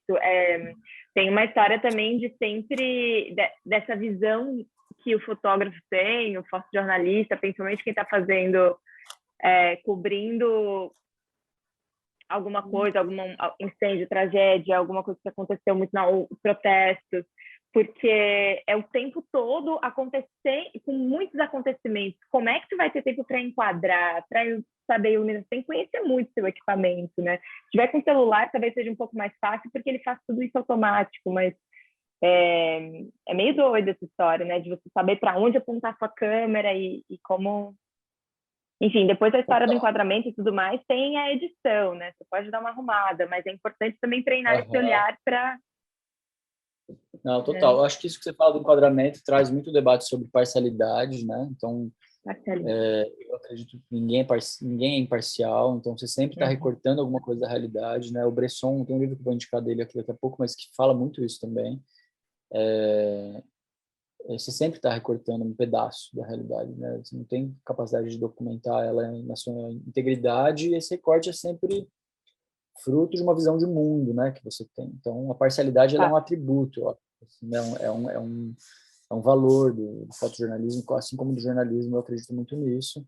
E sobre a câmera, como se fala assim, o que escolher, como fotografar, né, como compor, isso é muito orgânico, assim, né, é a prática, né, a gente fala muito que é horas de voo mesmo, né, você tem que estar com um equipamento que você domine, fazendo isso por muito tempo, né, anos, você começa a ter aquilo como uma extensão mesmo, né, do seu corpo, assim, e aquilo é a foto é um produto dessa relação, né, da sua relação com as pessoas, da sua relação com o seu equipamento, ela dá certo, ela depende disso tudo, assim. Com certeza. Você fotografa com celular também, não assim por querer, mas tipo, usar esse material. Bom, eu só tinha meu celular na hora, eu fui ver. Não, eu ia falar disso, eu tinha esquecido. O celular é uma super Massa. câmera, super importante, é a que você tem mais fácil, normalmente, é a que te permite fazer a foto em qualquer circunstância, é a mais discreta, ela tem muitas vantagens, né? Ela é pequena, ela é discreta, ela é prática, ela tem muita, né, você pegar um iPhone ou um Android com uma câmera legal, né? É tudo muito automatizado, né? A exposição e tal, apesar de você ter a opção de também fazer no manual, no celular com alguns aplicativos, ele é a câmera mais prática que existe, né? Assim, isso aqui é o que eu ando normalmente para fazer essas fotos que estão aqui, por exemplo, hoje, né? Isso é tipo um tijolo, é Que é um gigante, assim, trambolho, é pesadinho, né? Tem o lance da lente que pesa ainda mais, pesado, dependendo. as pessoas te olham de outro jeito, É, elas tipo ficam intimidadas com isso, né? Então isso tipo, fecha intimida. muito a porta, à medida que abre em algum sentido também fecha muito. Então, É. é isso. Quando você está com uma câmera dessa, também a cena se modifica, no certo sentido, né? As pessoas estão cientes disso. Então, é um jogo também também é uma performance também que começa a acontecer. Então, você tem que ter muita consciência disso. Assim, o celular, ele facilita muito nesse sentido e ele faz imagens muito boas, cada vez melhores, né? Lógico, não é a mesma coisa, né? A qualidade Não, de claro que não, essa mas... lente não é desse tamanho à toa, né? O vidro é caro, porque ele tem uma qualidade de ótica alta, então isso te permite fazer coisas que o celular nem sempre vai dar para fazer, mas essas distâncias essa distância tem diminuído, assim, a cada momento, né, e tem dado para fazer cada vez mais coisas com com celular, assim. E eu acho que é isso, ela tem que ser muito valorizada como uma câmera mais fácil, mais acessível, né, que está na mão. E faço bastante coisa de celular, assim, sempre faço, estou o dia inteiro fotografando, estou na rua, né, você sempre tira foto de alguma coisa, não necessariamente com objetivo, né, mas também Não por tempo. necessariamente com objetivo, mas esse exercício é massa, né? Tá em constante. E a memória, né, tipo, putz, referência, então você tá no museu, Uhum. você, tipo, tava numa exposição, velho, se você cuida dos seus arquivos do celular, você sabe que você não vai perder eles, você tem memórias que você vai garimpando ali, daqui a 2 anos você lembra daquela exposição, você tem aquilo, sabe? Então o celular também, ele tem várias, eu vejo várias funções, assim, dele. Com Vou certeza. seguir aqui. Segue. Tá, Segue aqui o então a baile. greve dos cariocas, né? Foi uma greve bem importante no Rio de Janeiro, de 2014. E aqui os Guarani Kaiowá, no Mato Grosso do Sul, né? Numa época que teve uma crise muito forte lá também, a gente ficou com eles algumas semanas ali nas aldeias, né? Acompanhando. E aqui são mais duas também dessa minha história no fotojornalismo. Assim, na esquerda a galera do Levante, fechando uma rodovia contra os ditadores, né? Contra a falta de julgamento dos ditadores no Brasil, que a gente está vendo as consequências até hoje, né, disso. Acho que foi 2015 essa foto. E aqui uma barricada do MTST, na última, eu acho que foi no governo Temer.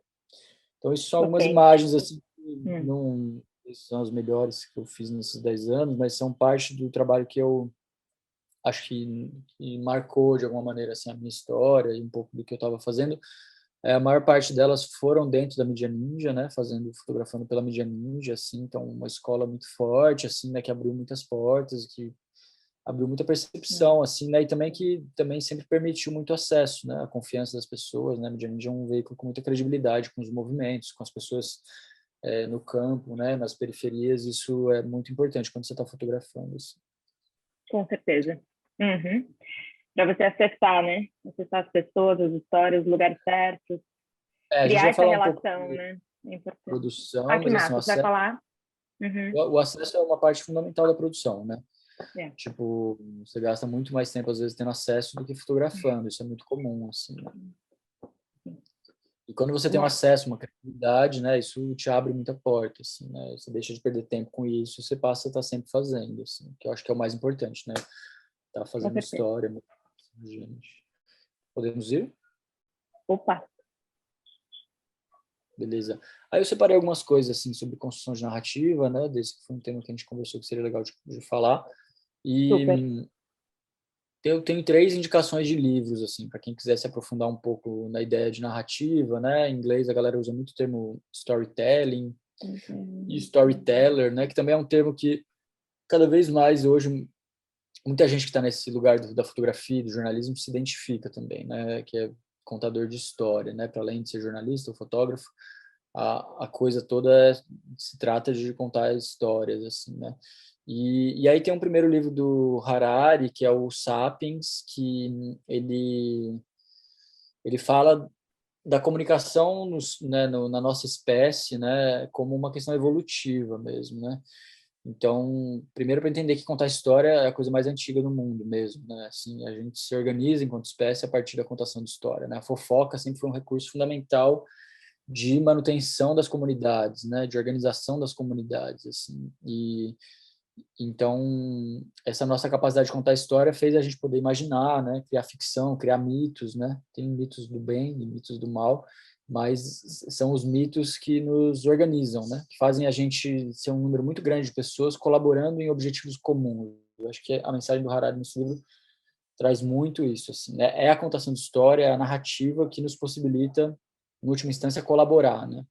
E poder viver em milhares de pessoas, né? Nenhuma outra espécie vive em um número tão grande e consegue trabalhar em um número tão grande num único objetivo, né? Tipo, construir uma pirâmide do Egito ou, enfim, né? Qualquer coisa que a gente possa imaginar tem a ver com as histórias, assim. Então, esse é um livro fundamental para quem está pensando e quer se organizar em relação a isso. Eu recomendo muito. Peraí, deixa eu ver um negócio aqui. Uhum. Esse livro eu ainda não li, mas muita gente me indicou. Gente, é um ótimo, ótimo livro.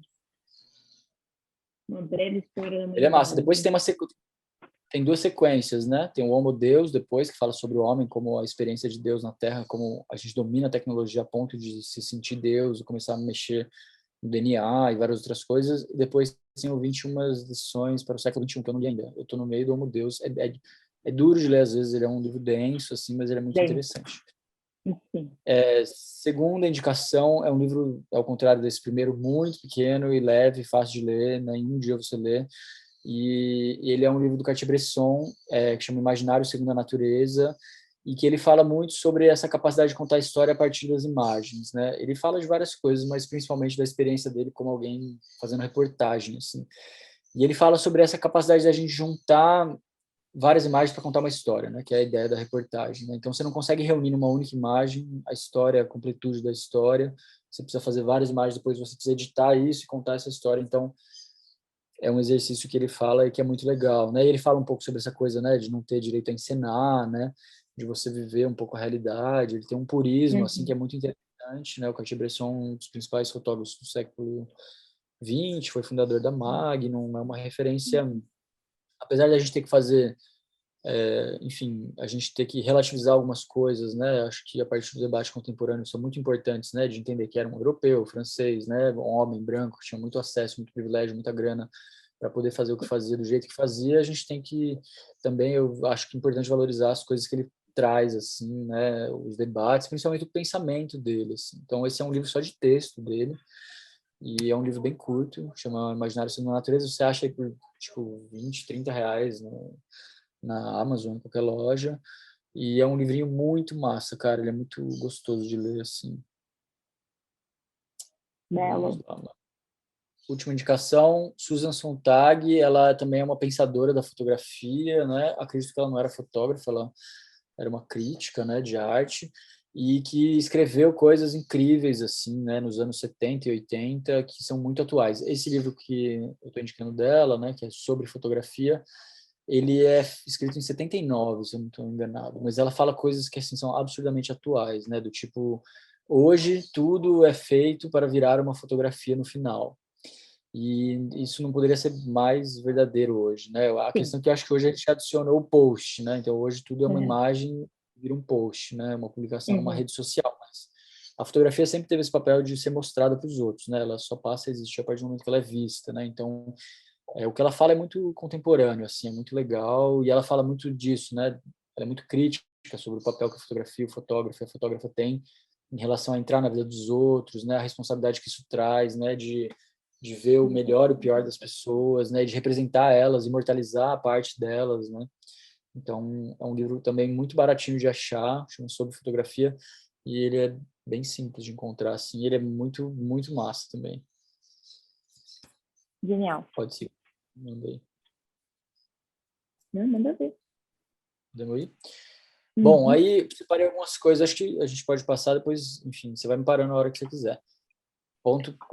Então essa ideia de pontos para abraçar um projeto, né? O que faz eu assumir um projeto ou não? A gente conversou isso antes de fazer a live, né? Eu nunca tinha parado para pensar muito, mas na mesma semana eu estava conversando com uma amiga que é a Alice Driver, que é uma jornalista norte-americana, que trabalha bastante no México, com imigração, e ela tinha acabado de fazer esse checklist dela, né? Não tive nem tempo de traduzir o print dela mesmo, mas é que ela fez mais ou menos um passo a passo assim de entender se ela entra ou não num projeto, né? O que faz ela topar, entrar, pegar um trabalho, ou aceitar uma coisa, ou entrar num projeto, né? Eu vou ler rapidinho em português, mas é um passo de 13 passos, né, para você saber se você entra ou não num projeto, que eu achei muito massa. O primeiro é você ama isso, e você acredita nisso que você vai fazer, né, nesse projeto, nesse trabalho. O segundo é você precisa do dinheiro.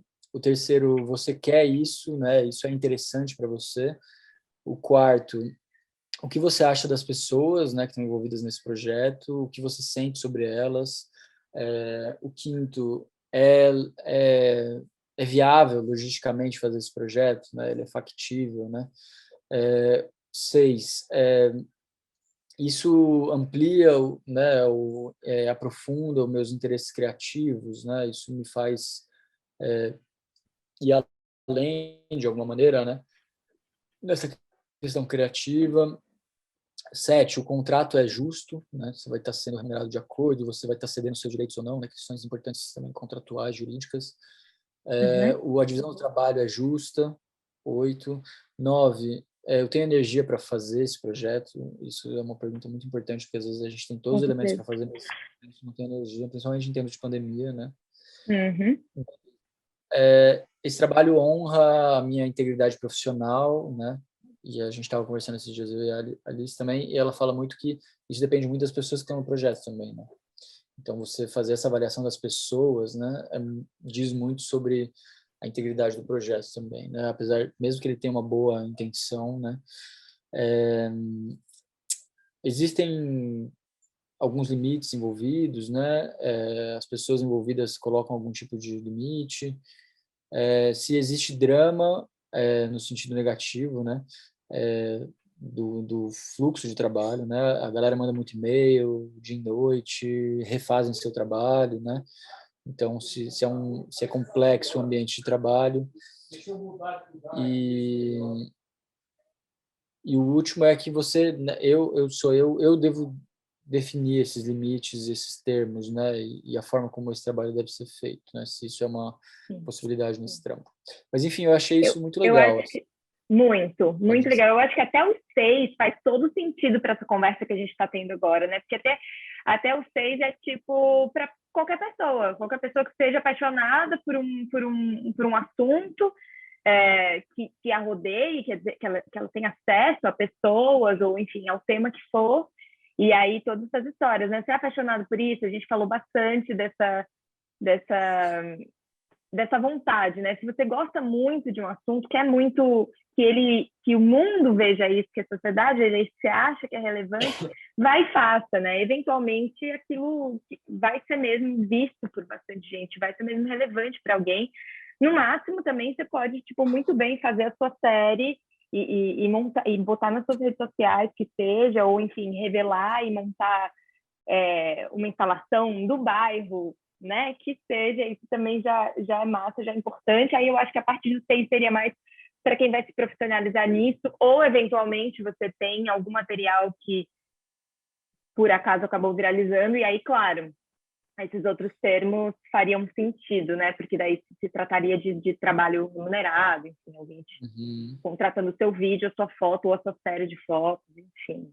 Massa, Total. boa. Eu acho que é isso, né, desse, assim, essa democratização da fotografia que a gente vive, né, ela faz com que você possa, tipo, é uma coisa que na mídia ninja a gente sempre falou muito, assim, tipo, você pode ficar esperando alguém te contratar para o seu trabalho dos sonhos a vida inteira, ou você se junta amanhã com as pessoas que você quer e vai fazer o seu projeto amanhã, e começa amanhã o seu projeto, independente de você poder sair na rua hoje ou não, você começa a montar seu projeto e você vai publicar ele nas suas redes e, tipo, você não depende de absolutamente ninguém para fazer isso, né? Isso é muito legal, isso vai ser visto, as pessoas vão te conhecer por isso, isso vai te abrir portas, então é sempre muito importante fazer, assim, né? É o mais importante, eu acho. Uhum. E Ao aí, menos eu acho que isso começar, nem que seja num formato menor, né? E aí, de repente, aquilo toma um botar a mão na corpo e um massa, formato maior depois, botar a mão na mão.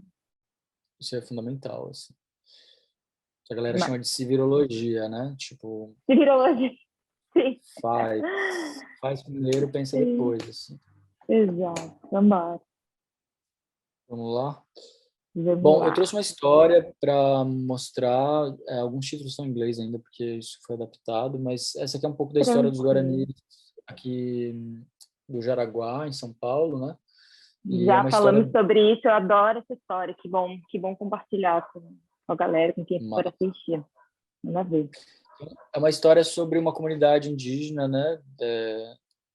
Que vive numa região, né, onde que está nos limites da cidade de São Paulo e, né, que cada vez mais a cidade avança para dentro da comunidade deles, né? Então eles são completamente contra a ideia do termo indígena urbano, né? Porque na verdade é a cidade que chegou até o território deles, né? Então aqui é a quadra de futebol deles e as casas e atrás está passando a Bandeirantes, né? Ela cortou a aldeia no meio no projeto do Rodoanel nos anos 2000 e eles estão cercados pela Bandeirantes de um lado e a Anhanguera do outro. Bandeirantes, para quem não conhece, eram os homens, né, bandeirantes que caçavam indígenas na colonização, né, que entravam no interior do estado para explorar ouro, minério, né. E a Anhanguera, que é a outra rodovia que corta a terra deles, ela em Guarani significa caminho do diabo. e que é o nome que eles deram para a rota dos colonizadores para o interior, né? Então é muito simbólico, assim, né? Tudo, assim, Muito. por ser uma história muito atual, mas ao mesmo tempo que também diz muito sobre o nosso processo histórico, né, de formação do povo brasileiro também, né, as violências coloniais que foram exercidas e são exercidas até hoje, assim, né? Até hoje. Sim. Esse É é o importante reconhecer Hortêncio. isso. Hortêncio. Esse Hortêncio, ele tem 107 anos, ele teve Covid, se curou sem uso de medicamentos, né, só com medicamentos Uau. tradicionais e os processos, né, espirituais que eles trabalham, assim, né? Então aqui ele tá na frente da casa dele, vendo o pôr do sol, então é uma figuraça, assim, super ativo, super esportivo, faz a roça dele até hoje. Caramba, que Aqui história. os meninos, né, os Xandaros, os guerreiros, né, eles estão controlando um fogo aqui durante o ano passado. Esse é o Thiago. Aqui está o Chris, o Richard, né, que é uma grande figura, um fotógrafo também dos Guaranis, né, então um trabalho muito massa. E aqui é o Thiago ajudando a combater o fogo, né, eles tiveram um incêndio de 18 hectares no território deles, que se suspeita que seja de origem criminosa, né, como em São Paulo sempre acontece, quando alguém quer tomar a terra do outro, queima e pega, né? Assim, as favelas que queimam todo ano, né? Sempre tem muito a ver com a Sim. especulação imobiliária, né? Com essa disputa Uhum. dos territórios, assim. Aqui, tomando um banho de rio. Claro. A religiosidade, né? Então tem uma coisa muito forte, assim, né? Da espiritualidade guarani, eles rezam todo dia, muito, muito forte. As crianças todas falam guarani antes de aprender português, né? Então só vão aprender português na escola depois, mais velhas, assim. Aqui uma aldeia no interior, né? Aquela terra que foi tomada deles nos anos 2000, em 2018, 17, eles receberam uma terra de compensação no interior do estado, eles escolheram um lugar em Sorocaba e estão montando uma aldeia nova lá, faz 1 ano e meio. Uhum. Essa foto de lá. Aqui é a matéria publicada, né? Então também achei legal mostrar assim um pouco o produto final, né? Então esse é um pouco do ensaio que eu mostrei, mas assim é como ela foi para o site, ela foi publicada na National Geographic brasileira e na gringa também. E isso é um pouco como a matéria está diagramada, né? Então também todo esse cuidado com o tamanho das fotos, né? As duplas, o ordenamento delas também faz muita diferença na leitura, né? Na forma como você interpreta. Tem algumas fotos que estão aqui que eu não coloquei antes. Então essa coisa da experiência, né, da imersão, né, de contar a história mesmo, assim, né, como que as fotos, independente do texto, né, as fotos têm que contar uma história, assim. Então Eu aqui ia dá para ver um pontuar pouco. isso agora, porque muitas vezes a história das fotos, porque você só passa sem ler a matéria, né? Então, a organização das fotos, aonde elas estão, muitas vezes já Total. conta a história por si só. Claro que tem que ler a matéria, ou pelo menos os highlights, assim, né? Alguns destaques que a gente faz, mas muitas vezes a gente só folheia, então as pessoas só folheiam. Então, essa história da diagramação, de como essas fotos vão estar em sequência, ela já conta uma história por si só. Né? Mas, Total. E acho que elas têm que contar uma história, né? com certeza. Tipo, a fotografia é uma linguagem, como é o texto, né? Lógico que numa reportagem as duas coisas têm que estar, é como uma dança, assim. Mas elas sozinhas têm que contar a história, né? Esse é o objetivo, assim. E isso é muito legal, assim, né? Porque o texto tem uma história, ele tá contando uma coisa, eles são paralelos, né? A foto não está Uhum. subordinada ao texto, como normalmente no jornalismo brasileiro se acredita Uhum. muito, né? De que a Uhum. fotografia tem que ilustrar o texto. Na verdade, não, né? Uhum. São Na duas verdade, linguagens não. diferentes contando histórias, né? E que se a reportagem for muito boa, essa história se complementa muito bem, assim.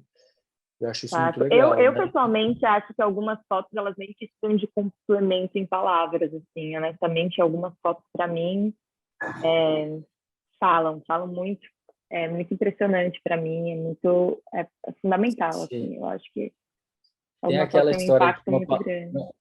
uma imagem vale mais que 1.000 palavras, né? Mas a galera do Aham. texto falou, e a galera do texto fala assim, então fala isso com uma imagem. Então. E é possível, mas é muito legal. E agora? São linguagens muito complementares, né? Eu acho muito massa. As legendas Fato. têm um papel muito importante no fotojornalismo, né? E uma das Uhum. conquistas da Magnum, né, que é a agência do Cartier-Bresson, foi de que os fotógrafos tinham autonomia sobre as legendas. Então, você faz a sua legenda da sua foto e ela tem que sair publicada assim, porque aquilo tem a ver com quem estava lá, né? Com quem viu aquilo. E muitas vezes as legendas são distorcidas, né? O sentido da foto pode ser muito modificado de acordo com o texto que acompanha ela, né? Então, é uma coisa complexa, assim, mas é super legal parar para pensar nessas nuances, assim, né? Eu gosto muito de... Esses dias eu Eu, fiz uma edição de 50 imagens dos Guaranis com um desafio gigante, assim, cara, contar uma história com 50, porque normalmente a gente está acostumado com menos, né? E foi uma puta de um exercício, assim. Pode falar, Bê. imagina. Eu ia perguntar, eu tô viajando, eu tinha alguma história de você com a Magnum. Se tu ganhou um prêmio, se tu é da Ah, agência. sim. Que... A gente fez, em 2014, né, a Midiane foi convidada para participar do projeto Offside Brasil, que era um projeto de documentação da Copa do Mundo em 2014 no Brasil. Deixa eu até ver se Tem aí, essa foto aqui, essa foto aqui, ela é do da Offside esquerda Brasil, ou da né? direita, perdão. A da esquerda. Ela foi feita durante a Copa de 2014 e a gente tinha um time de fotógrafos da Mídia Ninja que foi convidado pela Magnum para fazer uma documentação independente da Copa, de fora dos estádios, né? Uma coisa alternativa, não era cobrir o jogo, né? Era cobrir o offside, em inglês é tipo fora do campo, né? Então, foi um projeto muito foda, juntou muita gente legal, tinham 5 fotógrafos da Magnum e mais 5 convidados aqui do Brasil, né? E foi um projeto muito legal, assim. Massa. Voltar ali.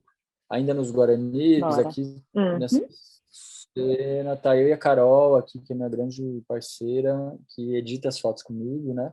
Então aqui a gente tá olhando, tipo, é isso, né? A matéria saiu com 10 fotos mais ou menos, mas eu mandei A mais de Carol é 115 brasileira? brasileira. A Brasileira. Carol Massa. foi da CIA de Foto, né? Foi um dos grandes coletivos de fotografia brasileira, assim, a Mídia Ninja nem existia ainda, era uma grande referência, ela sempre foi a pessoa da edição, né? Ela edita e trata assim como ninguém, assim. Então, além de tratar a imagem, né, que diz respeito à cor, textura, né, enquadramento e tal, ela é uma grande editora, né, que é a pessoa que te ajuda a organizar a narrativa, né? Então, tipo, o que essas fotos falam, né? Como que elas podem se cruzar, né? Então, aqui é um pouco do exercício da gente pegando aquele bolo de coisas que eu fiz, né? Foram 7 meses documentando essa história para daí a gente começar a entender o que é o que, né? Ah, os retratos aqui, tá, beleza, a gente tem os retratos, a gente tem um negócio de futebol, a gente tem a coisa do campo, a gente tem, enfim, né? Você conseguir, a partir da imagem, né? E o texto não conta, né? Nesse momento, você começa a entender visualmente o que elas contam, assim. E a edição é tão importante quanto o tratamento. Às vezes, né, para quem está começando, confunde muito isso, assim, né? Tratar a imagem é uma coisa, editar é outra, às vezes a gente chama tudo da mesma coisa, né? Mas quando a gente fala de editar, a gente está falando mais ou menos assim, de você ter um monte de palavra e você precisa montar uma frase, né? Editar é isso, assim, é como você organiza as palavras para contar, para aquela frase fazer sentido, né? Editar isso é muito parecido com a edição do vídeo, né? Que é Pois organizar eu ia comparar assim agora. Uma história é a correção de cor, enfim, que inclusive vem depois no vídeo, vem no final de tudo. A outra é a decupagem, que eu falei em algum dos momentos aqui da conversa, eu falei dessa decupagem, que é quando você pega esse bolo aí, né, muita coisa, quer dizer, 7 meses de trabalho, tantas horas de filmagem, e aí você pega os melhores momentos, ou pelo menos aqueles que você imagina que vai usar e que tem potencial, talvez lá na frente você descubra que não, mas essa primeira peneira, e aí depois que você edita, que é justamente isso, é a organização, é o que faz sentido vir, né, em sequência, assim, né, numa linha do tempo. Então, massa, é isso. Edição e tratamento de foto, que é o estado. Acho que é muito legal diferenciar, assim, né? Porque é isso, às vezes a gente fica muito noiado no tratamento e não pensa tanto na edição. E a edição, às vezes, né, fotos tidas como ruins juntas fazem sentido, né? Não tem bom e ruim, né? Tem o que funciona junto. Assim. Então, tem um projeto muito louco, que é uma menina que fotografou. Ela entrava num negócio lá na gringa, que é tipo uma OLX, o Mercado Livre brasileiro. E ela ficava entrando só em fotos de TV, pessoas vendendo TV. Ela começou a tirar foto, né, a fazer print do reflexo das telas das TVs. E ela fez isso, sei lá, com 2.000, sei lá, quantos anúncios, né? E é um monte de foto tosca, pixelada, né, das pessoas tirando sua própria foto da sua TV velha para vender. E quando você junta tudo isso, aquilo é muito diz muito, assim, né? Conta uma coisa muito legal, né? Mostra como as pessoas, mostra a casa das pessoas, faz a TV, mostra como elas são, né? Mostra, então a edição ela é muito mágica, assim, né? Ela dá sentido para muita coisa, assim. Com certeza. E aí tem o tratamento, aqui eu separei também uma coisa bem legal, essa aqui é a foto, né, editada, né? Tratada, e eu vou mostrar aqui ela em RAW. Então, essa imagem crua, ela assim que ela saiu da minha câmera, né? E é assim que eu fotografei ela pensando em tratar depois, né? Então, quando você está fotografando em digital, principalmente em câmera reflex, assim, né? Em RAW, né? Eu sempre fotografo em RAW, eu recomendo muito para quem está começando a fotografar em RAW, né? Para a taxa de acerto aumentar, porque você consegue salvar muita coisa, né? Em RAW. Uma foto que ficou muito estourada, você consegue reduzir, uma foto que está escura, você consegue melhorar o RAW, tem muito mais informação. Mas aqui as Boa, duas bela juntas, dica. né? Então, para poder ter um pouco essa diferença, né? E quando eu fotografo aquela foto da esquerda, eu estou pensando, né? Tentando chegar naquilo da direita, assim, né? Então, você está fotografando pensando como você vai chegar naquilo. O da direita representa a sensação que eu tive em estar lá, né? Então, aquela cena era muito mais escura, né? A vibe de estar ali era muito forte. Então, a edição sempre tenta, o tratamento sempre tenta chegar o mais próximo possível da sensação que você quer A passar, né? sensação. Massa. Se eu até já te perguntar. Nossa, acho que eu perdi o que eu ia perguntar para você agora. Bom, continua, depois eu pergunto. Ah, não, lembrei. Se tu considera que tu tem uma, digamos, uma identidade, porque eu, por exemplo, algumas fotos, eu lembro de algumas postagens que eu vi na mídia ninja que eu pensava, eu acho que essa foto é do Rafael, sabe? Porque eu percebo em alguns fotógrafos, né, muitos fotógrafos, na verdade, que existe uma linguagem própria, uma identidade. Você considera isso, que você tem isso, você entende, né? Ou, enfim. Não, acho que isso é uma busca permanente, né? Desse, assim, tipo, a vida inteira tentando. Não que a busca tenha que ser, eu quero ter a minha linguagem, porque vai ser a minha linguagem. Eu acho que a busca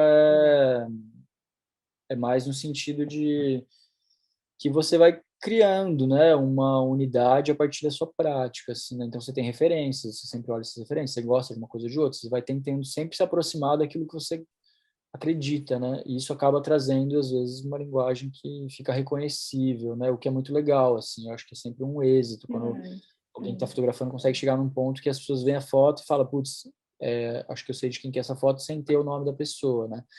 Então tem muitos trabalhos assim, né? Na fotografia mundial inteira que você olha e você sabe de quem é, porque tem uma assinatura, né? A assinatura, ela é a linguagem, é igual um poema, né? Assim, tem poemas, os poemas da Clarice são perfeitamente dela, né? É difícil alguém fazer uma coisa parecida, né? Porque tem a ver com a vivência da pessoa, né? Com a história, cada um tem a sua, né? Então é difícil ser muito parecido assim, mas isso se alcança com o refinamento da linguagem, né? Acho que isso é importante, não é automático, né? Não é porque você é uma pessoa única que você vai começar a fotografar e suas fotos vão ter uma aparência única. Isso é uma busca, né? E como eu falei, assim, da vida inteira, porque tem a ver com você, né? Com o seu entendimento da linguagem, com o seu entendimento de você, né? Dos temas que você quer cobrir, das sensações que você está buscando e tal. Legal. Então, assim, o tratamento também ajuda muito nisso, né? Tipo, você vê que tem um cuidado, né? A paleta é parecida, né? O nível de brilho é parecido. Tipo, a Carol é muito mestre nisso também, assim, de ajudar a equalizar, sabe? Mas o trabalho com ela é sempre feito em cima de uma busca de quem fotografou, né? Então você tem um objetivo para chegar e a edição e o tratamento operam para chegar nesse objetivo, né? Elas não são aleatórias, assim, elas são uma busca mesmo. Eu deixei mais uma coisinha aqui para quem está começando, que às vezes a galera gosta de ver, que é tipo Boa.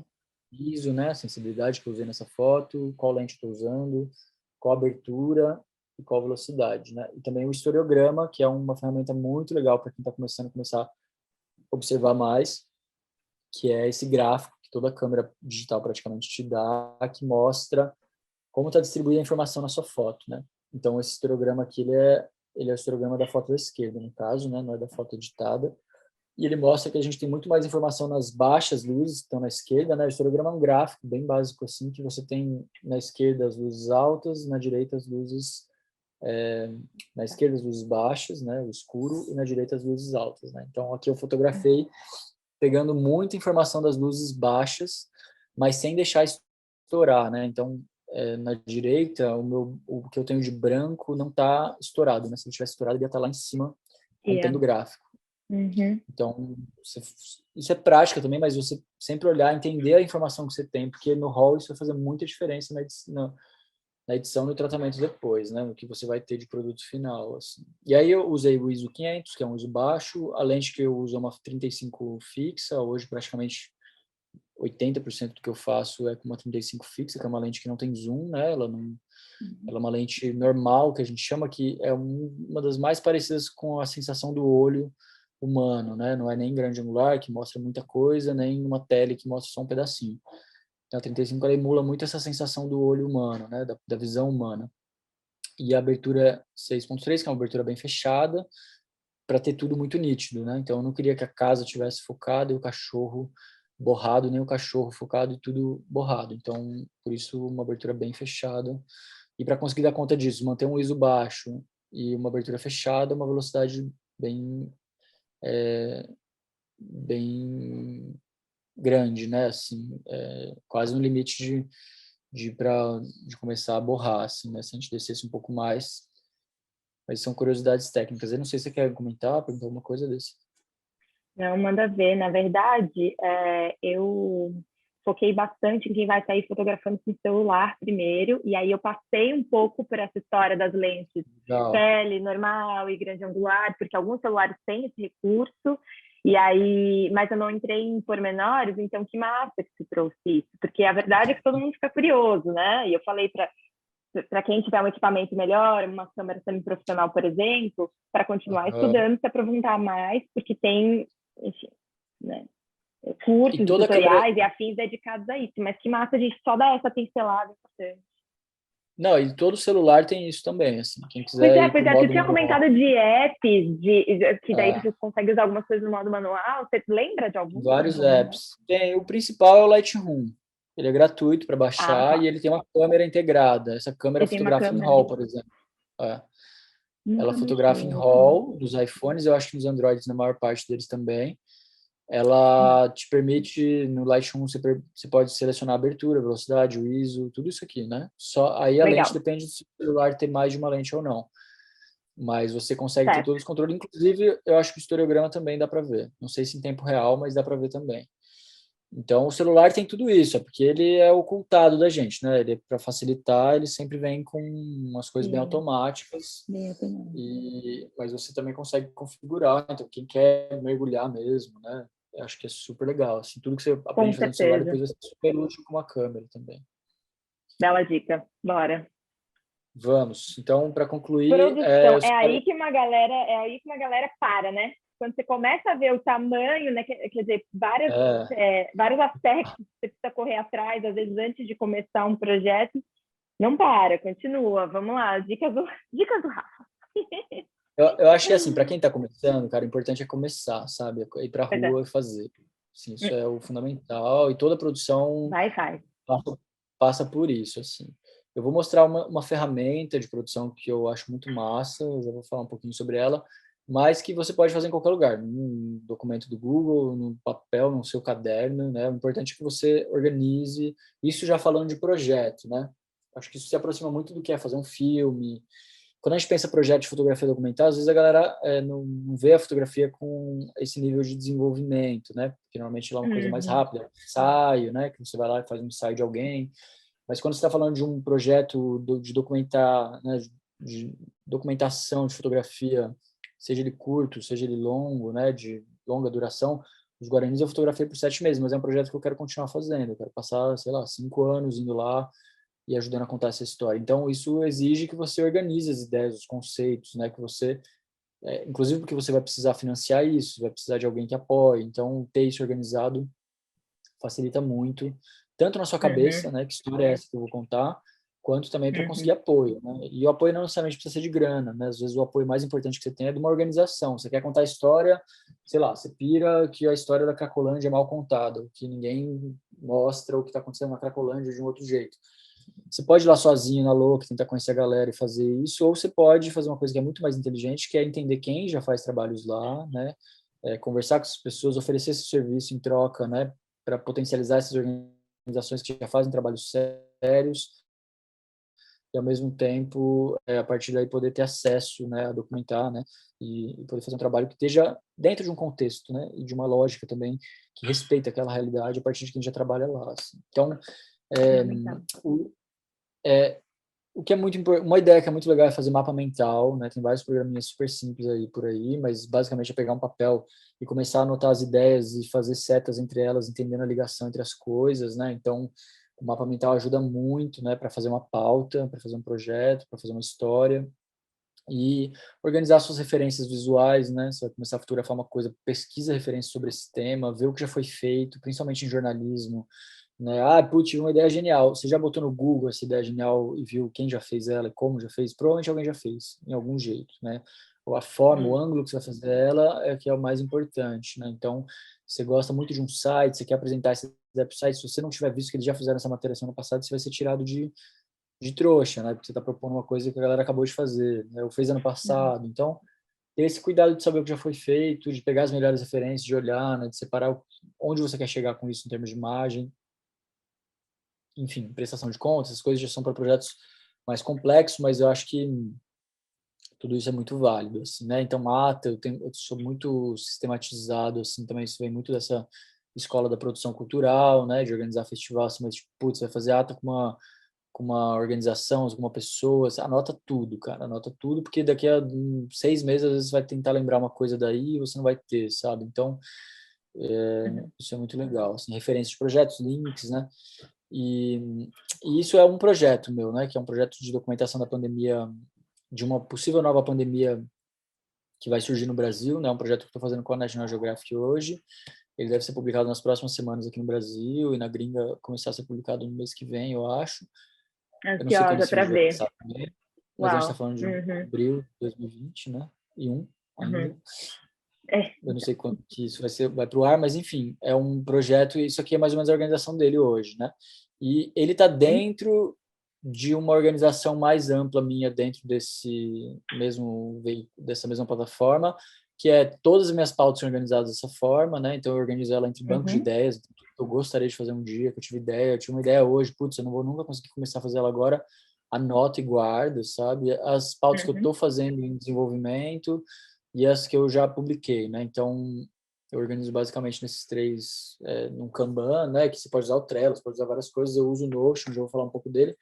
E eu também tenho uma organização muito grande de veículos e outros repórteres que eu trabalho junto, né? Então, quando eu quero publicar alguma coisa em algum lugar, eu tenho um banco de dados com os contatos dos editores, isso facilita muito a publicação, né? Que aqui a gente já está falando um pouco de pós, né? Depois que você fez, você precisa publicar, né? Então, beleza. Já fotografou, já editou, que já é pós, né?